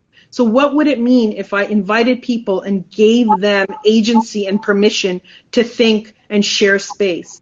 So my collective and I, we made tea and snacks, and we were literally just hosting. And the very first, given reflecting on the land we were on, we invited these young queer, trans, Indigenous folks in the relatively, I would say, emerging. And they wanted to look at how they are asked to come in and perform, basically perform or performative allyship, and really taking a stab at the jugular around making how institutions bring certain artists of different identity markers in to do that work. And you can't really discuss equity in 1 hour for $150, equity is the long game, right? And you think of someone like Colin Kaepernick, that one action that the Agent Orange was constantly yelling at in Twitter and stuff. Now the entire country, friggin' state institution, police bodies and also government officials are now down on their knee.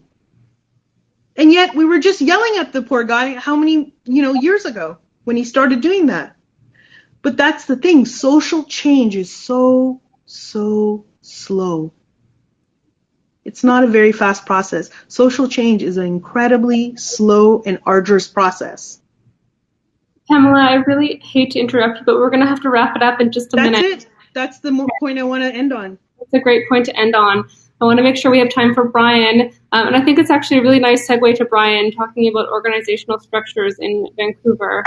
So I'll just so thank you, Pamela, and over to you, Brian. Sure, thank you, and thanks for everyone's patience for this long day. I know I'm over here on the Musqueam, Squamish, and Tsleil-Waututh land, and I'll say waters, which was never surrendered or relinquished or handed over to BC or Canada.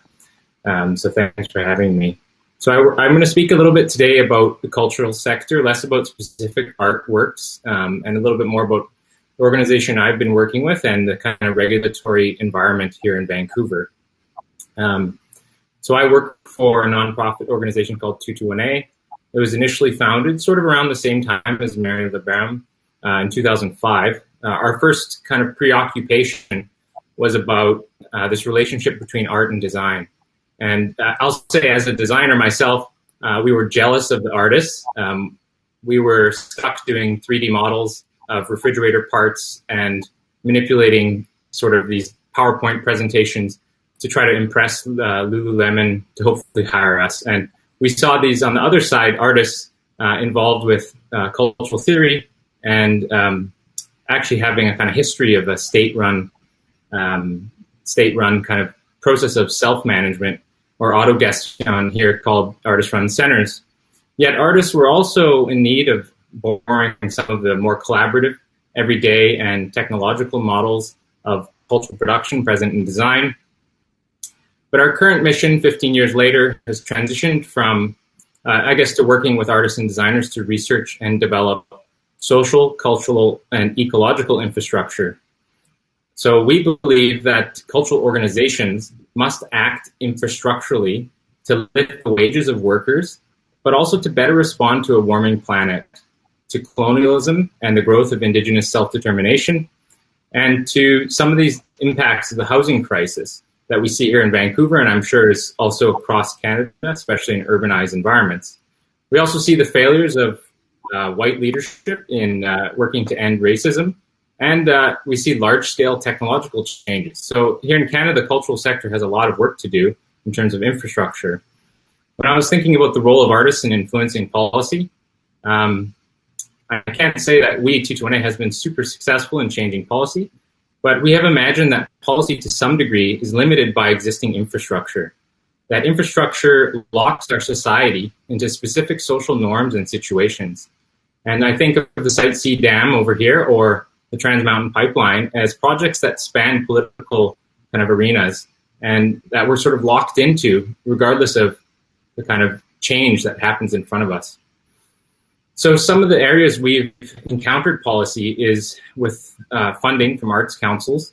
We noticed right away that funding policies in Canada were focused on legacy organizations and a sprinkling of funding across the country through the lens of excellence, which we've all, in the last little while, come to realize has a kind of washing away of social privilege.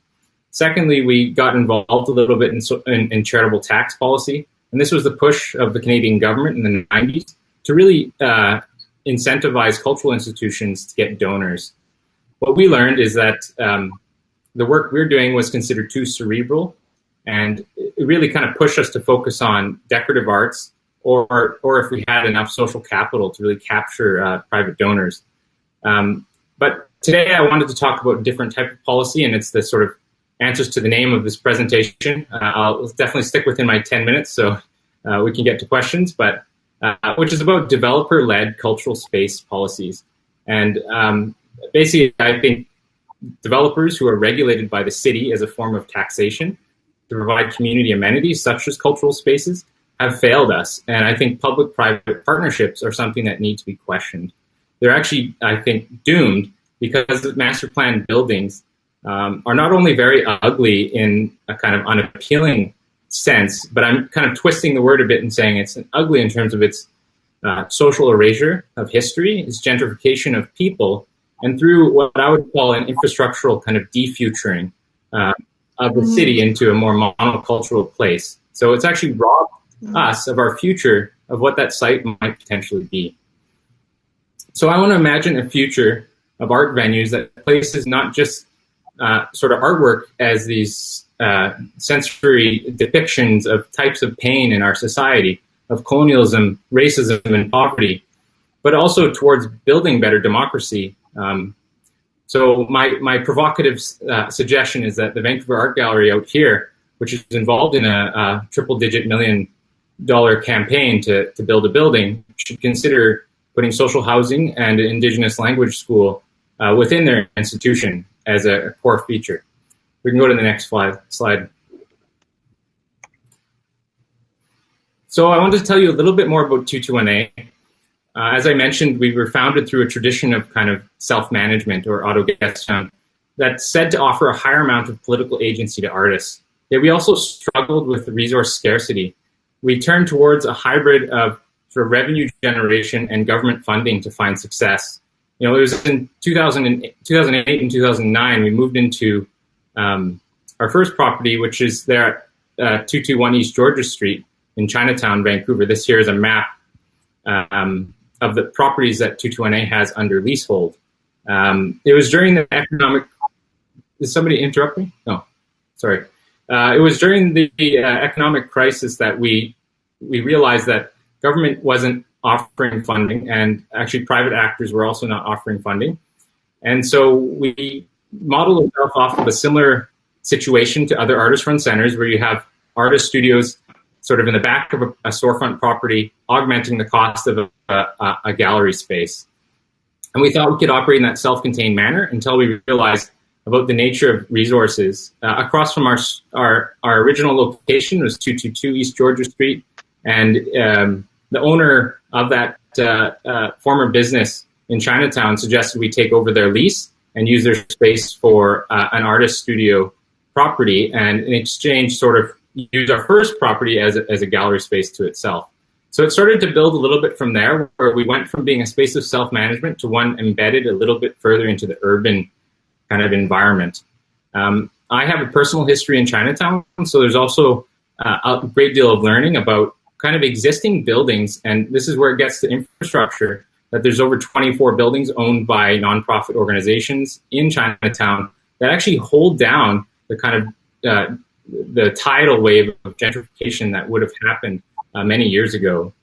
So yeah, we're not necessarily kind of any longer perceiving 221A, for example, as being fully autonomous from the pressures of the market, but rather that these kind of interventions or these kind of short-term miracles, let's call them. Nevertheless, after developing these cultural spaces successfully, a number of these properties, the city began to look to us as a kind of viable operator for more top-down master-planned cultural spaces. So you can see in my little diagram there, I've made an exception for one building which we just recently owned, which is the city-owned property, and there is some kind of complications and to that property. I'd be happy to talk to you later. We can move to the next slide. I only have 4 or 5 slides. So I'll just mention really quickly, one of the venues that we currently operate is called Semi-Public. It's located, or was located, one of the poorest postal codes in Canada, which is again Chinatown. It's across from the historic Hogan's Alley neighborhood, where the largest Black community existed until it was summarily destroyed to make way for a viaduct on-ramp. We thought of this as the kind of ugly brother to anyone who knows the Vancouver Art Gallery's off-site space, which is located in, instead, the wealthiest neighborhood in Vancouver. But from a policy standpoint, we kind of asked the question, so this is a 3,000 square foot empty lot, and we thought emptiness was actually full of signifiers of development. And so that to us was already fascinating. We thought, can public good happen on private property? So similar to that question, can artists work with government? And with regards to provincial taxes, we broke a few rules. We argued for this space to be considered park use. And so the landlord gives 10-year lease, basically a nominal lease in exchange for reclassification of the property for charitable use. And then we also broke the public art policy, which was the developer-led policy where government requires a certain percentage of funds to go towards public art, was transferred off-site to this space for use of more social programming. So this is the first artwork here from Ken Lum, which unfortunately I can't get really into. I've only got a minute here, so go to the next slide, please. Of course, this is kind of mostly a joke, but in terms of kind of getting towards influencing policy, we realized that 221A kind of growing our, moving from being a singular artist and designer to being more of a small business or an enterprise involved in economic production. We slowly kind of move up towards captains of industry. I found myself invited and moved from kind of a complainer on the outside to being officiated as a sort of board member and involved in a variety of the policy areas. But we wanted to think not that 221A would have to become a developer, have to become part of a kind of captains of industry of media and banks. And what could that look like? So go to the next slide, thanks. Next slide, please. And so lastly, I just want to touch on this one project. I thought I would share. So we asked ourselves a hard question. Is 221A's initiative simply a byproduct of the real estate industry? Or can we supplant private property with social mechanisms? And this is where we actually started a study last year called the Cultural Land Trust, where we explored land trusts as a mechanism to purchase property for the long term. And basically the concept is it's a decentralized trust of a number of cultural properties. And with the asset pool, you're capable of leveraging and purchasing real estate. Part of the reason I bring it up is not only because of its kind of financial potential, but also because during our research process, we engaged a number of artists and policy workers, Indigenous folks who live in and work here.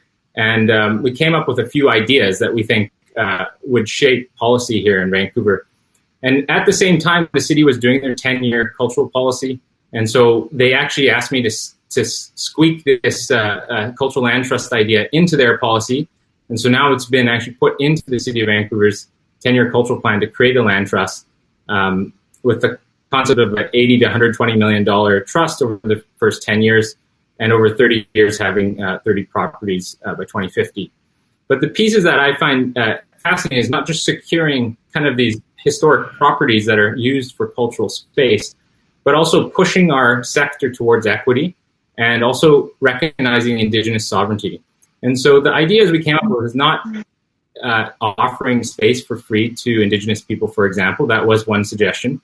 But instead, we thought of the idea of a tax, a volunteer tax. So similar to, basically the policymakers will like this. Musqueam, Squamish, Tsleil-Waututh here is often described as MST because we abbreviate everything. And we thought MST already sounded like a tax. So the concept is that through the process of these redevelopment of property, there would be a taxation model as well as a focus on low-income artists and towards basically pushing organizations who are more involved with cultural equity towards this approach. So sorry, that was a bit of a whirlwind. And thanks, everyone, and nice to meet you in this short period. Thanks for sticking with us all.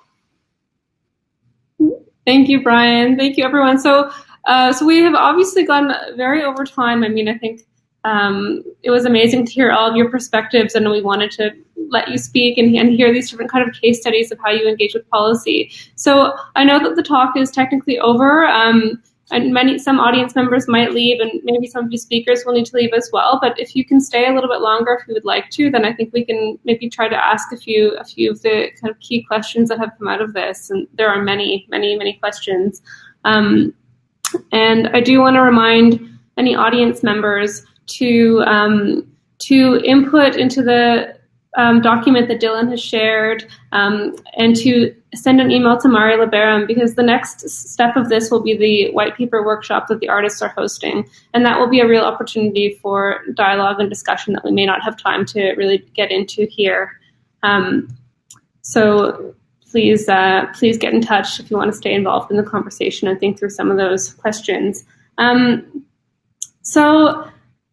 Wow, I'm not even really sure where to begin with moderating this conversation because there are so many amazing things to get into. Yeah. But one thing that really stuck out for me is kind of ideas of time, and of Pamela talking about how social change is, social justice is an incredibly slow process.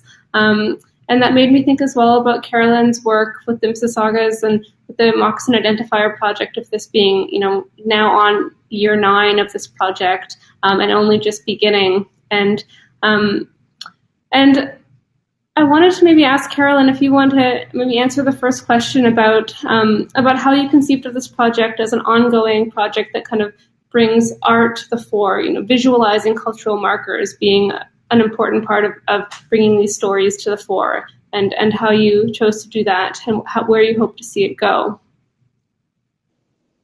Carolyn, can you hear me? I think you might be on mute. Carolyn, I think you're on mute. Can you unmute your screen? There we go. Okay, there we go. Sorry, hit the wrong button. Okay, the idea is to create markers in all the various places. And that lady who was on about the Toronto, they have an open space program where they do art on utility boxes. And we asked, for instance, if we could, at one particular site where we have a parquet and the Moccasin Identifier on the concrete there, that we could take that project and make it a indigenous. So why should there be other people's stuff on our significant site? And it's not in their policy to do that.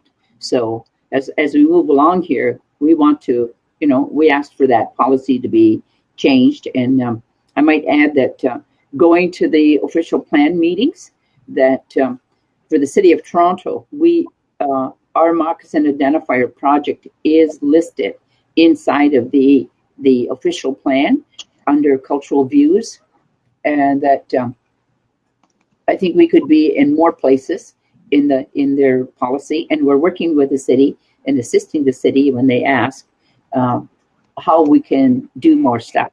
But I think I always like to add that, if we could look like Vancouver, where art is just part of the view, that's what I ask cities to do.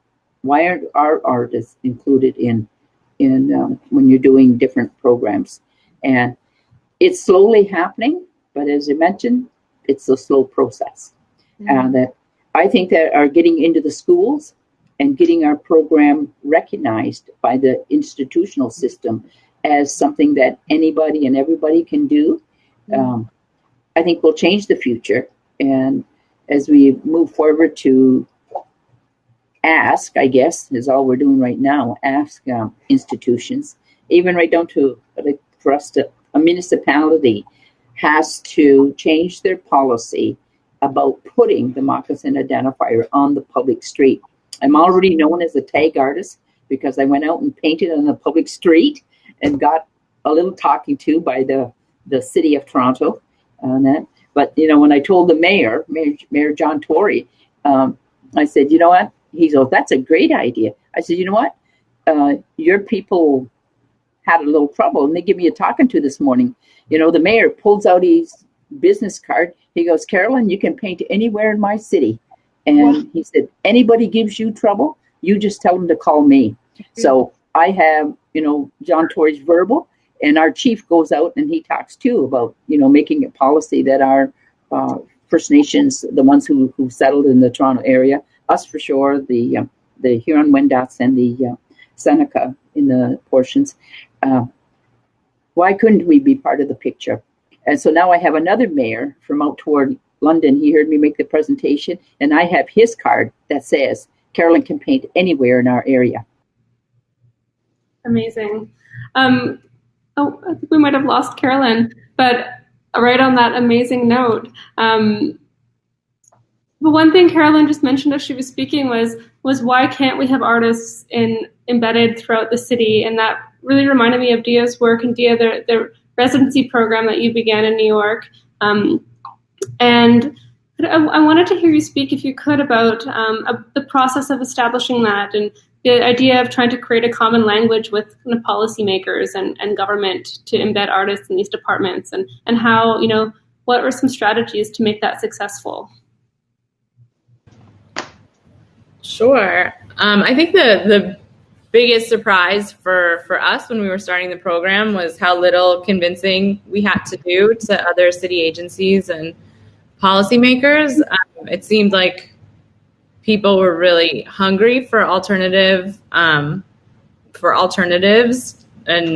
new ideas. I think the thing that we really had to do a lot of talking through was around the slowness of the process, that each residency was at minimum 1 year, but that it really takes time for projects to develop, that they're probably not going to look like what you think they're going to look like or what an artist presents at first. And that although the residency is impact driven, we should be allowing for some like conceptual work that might not make sense as like a one-to-one deliverable to impact. So I think there's a lot of conversation around what art could look like in these agencies and systems, and the amount of time that it takes to develop a project, and the several moments of risk taking involved in the interim, which is like just trust in this process, which is why we developed a structure in which each residency is 1 year. The first 3 months is a research phase in which the artists and the agencies get to know each other through spending a lot of time together and attending meetings and studio visits. And then at the end of that 3 months, there's a proposal for a project. And then throughout, the remainder of the residency is about building that project out. But throughout, there were weekly check-ins between myself and my colleague at Cultural Affairs, the other city agency, and the artist, so that we're in constant communication around what was happening. Oftentimes we would just get on those calls to be like, no real update, but sometimes it really was like some new idea came about, or there was something to really think through. So we definitely tried to put things in place in which we would slow the process down a little bit, and build in moments to talk through potential avenues or that the projects could take.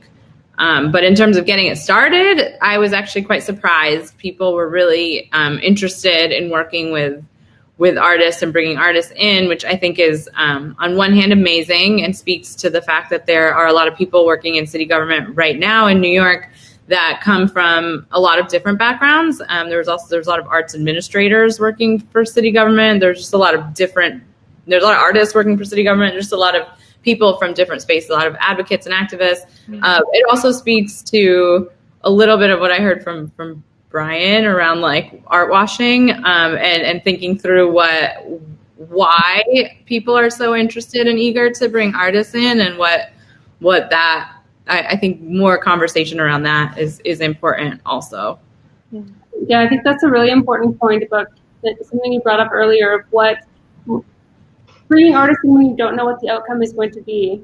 And I remember when I was doing a bit of conversation with Dylan and Kendra before this talk, Dylan made a comment about the difference between the court jester and the court painter. So when governments and organizations are bringing artists in, maybe expecting someone to be doing sort of decorative work, but then when can the artist actually do work that might be more subversive, and that kind of, that even brings it back, Dia, to what you were saying earlier about is it possible for artists to really make real change when working with government and with kind of powerful organizations. How close, something Dylan and Kendra had mentioned earlier was, how close can art get to power while still being able to critique power? And that is an undercurrent in all of this work here. And what it means when we bring artists in these kinds of conversations. Dylan, you mentioned wrote a comment into the chat room here, bringing up the question of trust. Are artists sometimes arbiters of undeserved trust? Kendra wrote that up.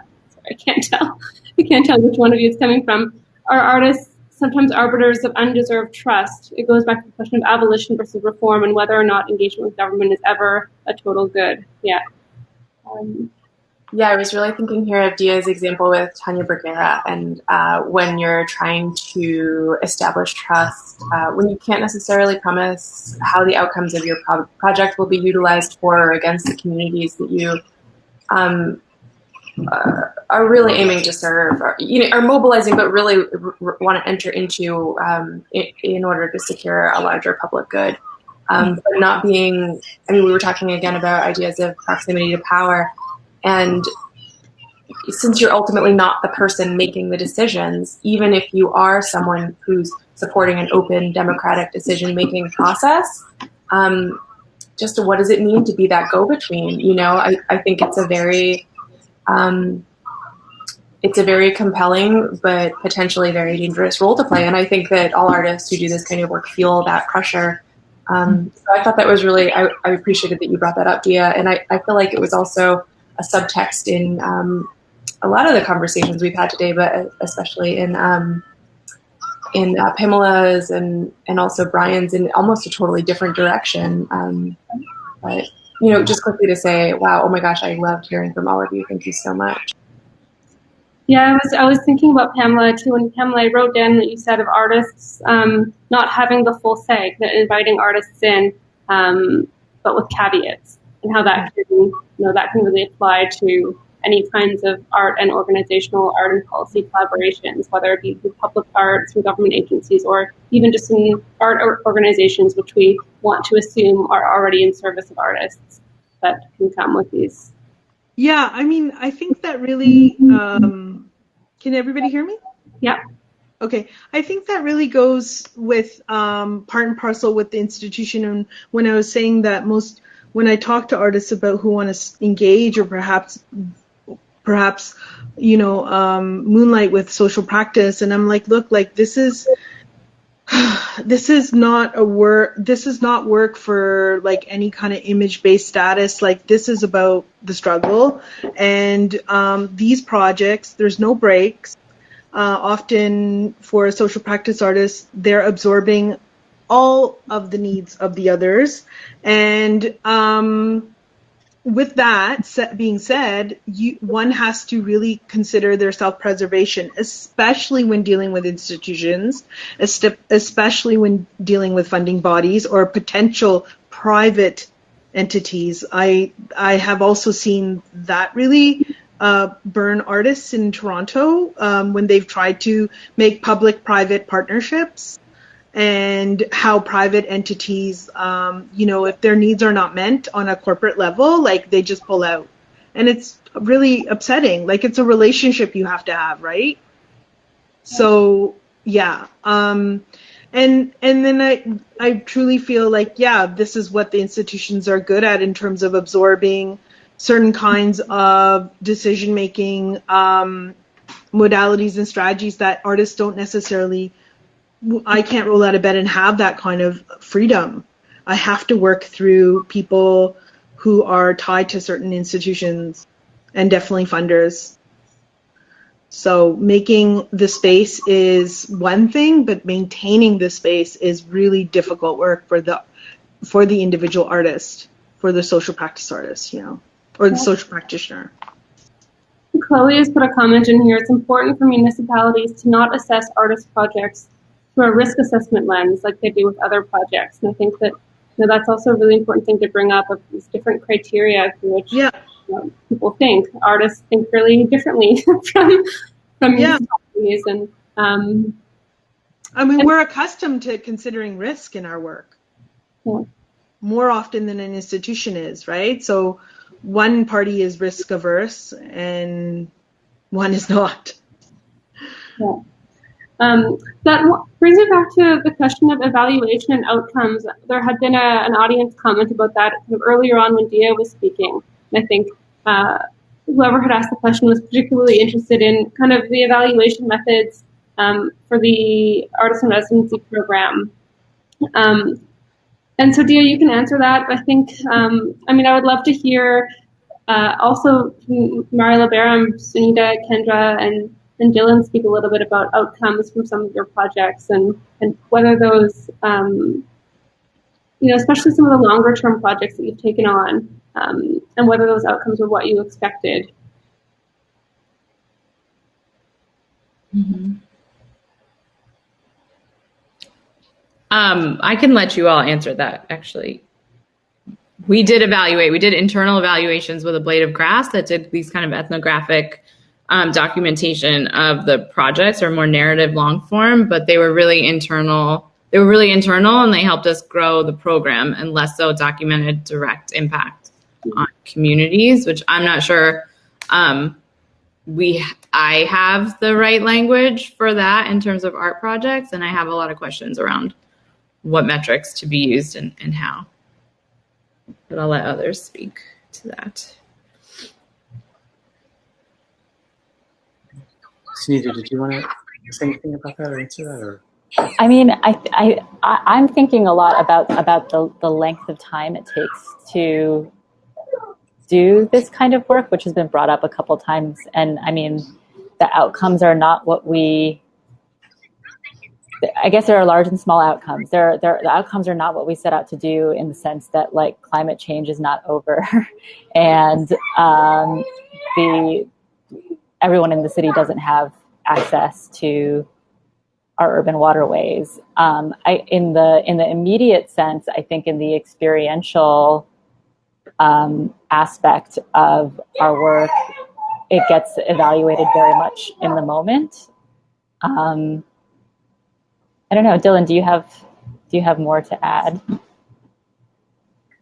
No, I mean, similar. I feel like what we've always kind of said about the work that we do, and I think the reason we bring in the names of people, always talking about the artists and scientists and activists and people on the ground that we're working with is in part because, it's really, if anything, like the documentation, the evaluation happens through the building of these deep and long form relationships and communities that seem to arrive. And I feel like looking at what the waterways of New York City were in 2007 versus what they are now, I think similar to what some of the other panelists were saying, is that it's not exactly tangible work. And I think that's why maybe even in thinking about this idea of like policy shaping, is it's something different than what policymakers, so to speak, do, right? Which is that we're not necessarily writing legislation. there are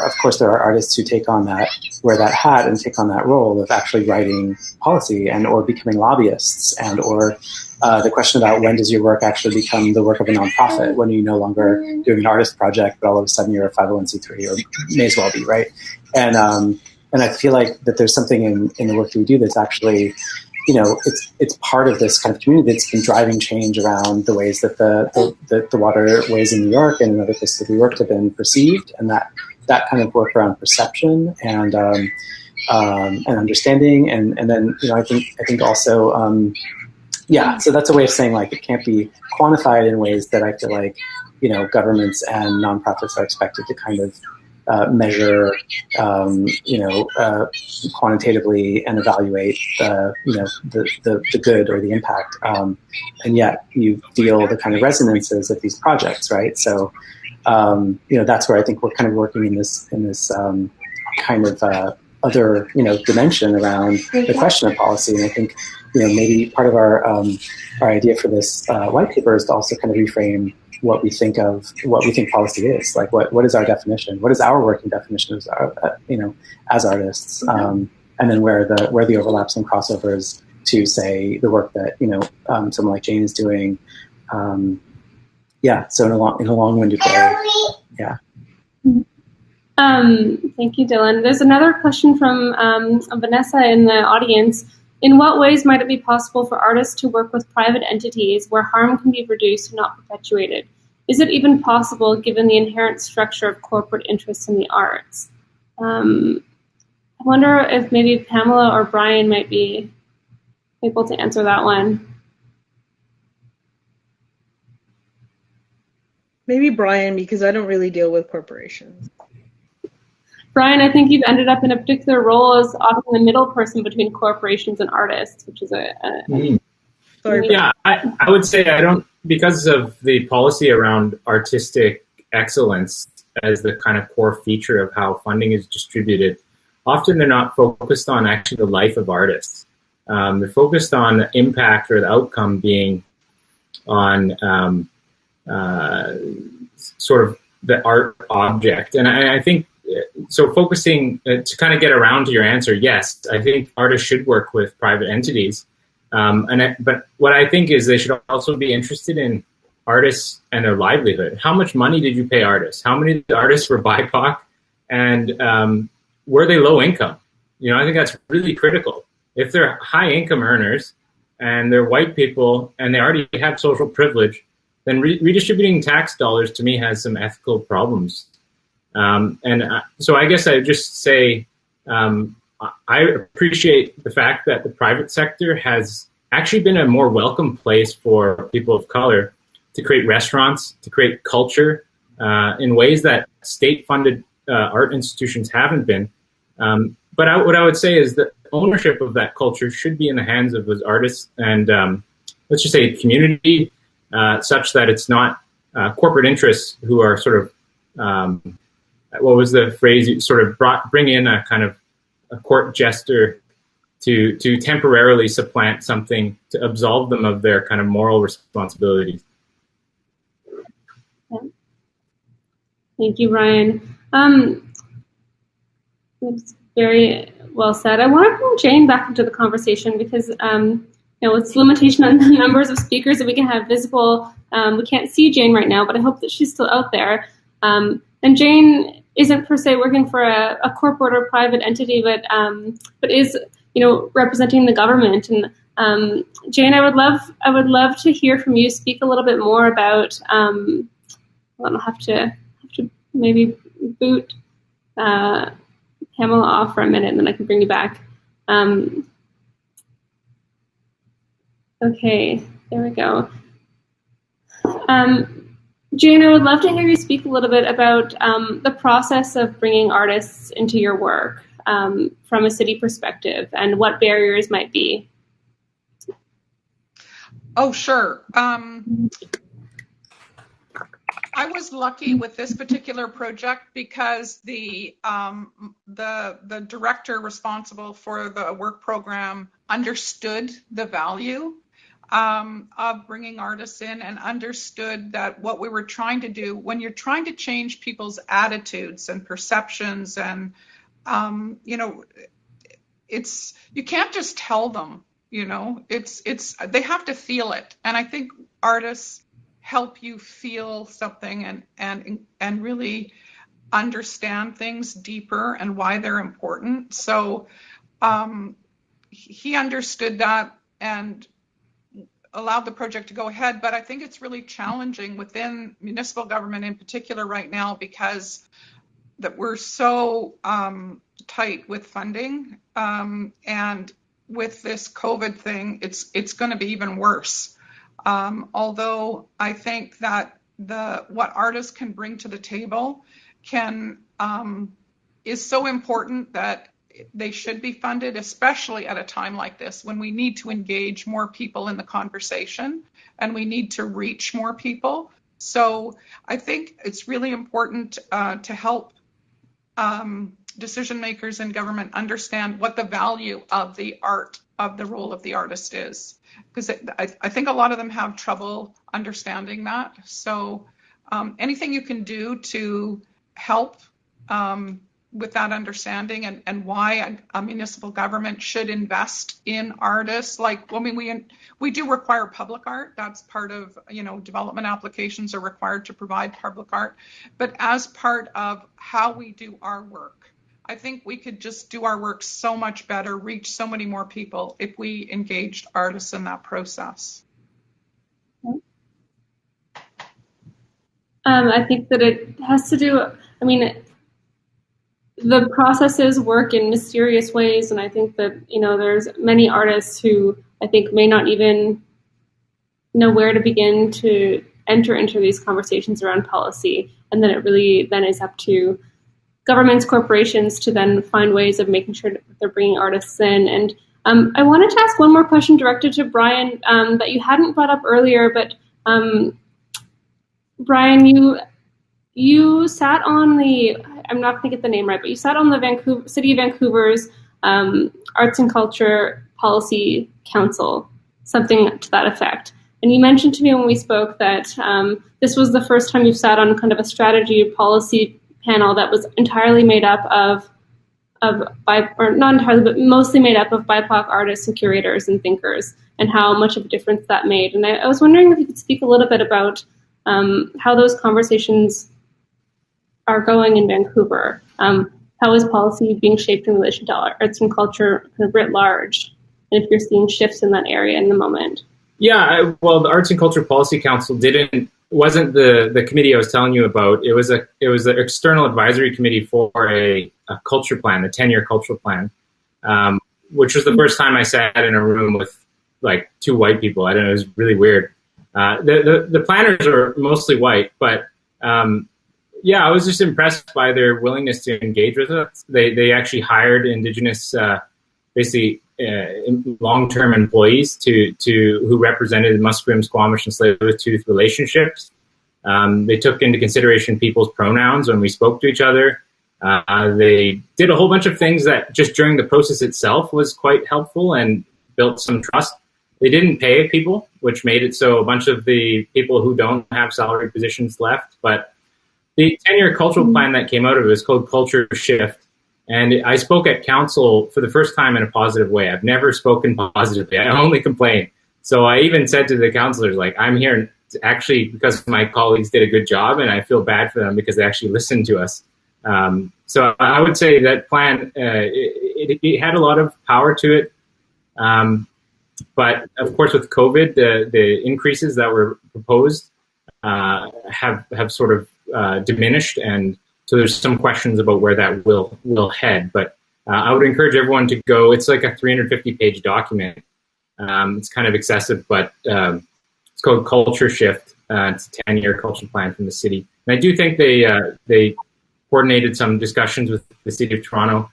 We had suggested they reach out beyond Western countries to actually speak to cities in other places in the world, in Asia and in Africa, and they didn't do that. So it's only as good as it can get, but it was pretty impressive. Right. Kendra and Dylan and Sunita, as some co-organizers of this event, and you'll be leading the white paper that's going to be the next phase. We only have a few more minutes. We've already gone quite a bit over time, but I'm really grateful that we were able to. But I wonder if you have any final questions you want to bring up or comments.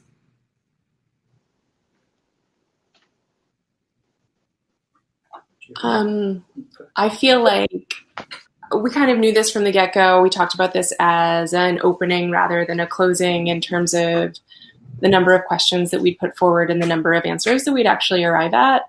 All I can say is that I was incredibly moved and inspired by all of your practices and experiences. And I would love to follow up with each of you. it's not a question per se, but a hope that we could continue this conversation in other formats, providing appropriate compensation and appropriate credit, and just creating a structure that might actually enable us to continue developing a really nuanced response to the relationship between arts and policy, bringing all of your ideas to the fore. So I'm sorry it's not a question, but in a lot of ways I have so many questions that I don't even know where to start.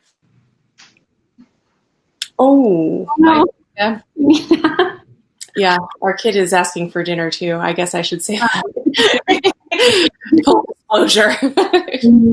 Yeah, in respect for everyone's time, we should probably wrap it up. I do want to say that everyone, we want audience and panelist participation in the white paper, and we're still shaping what that might look like. I think that will really be a chance to kind of unpack some of the real barriers and questions to having artists involved in policy and what that looks like now, and what we even mean when we say policy in this moment.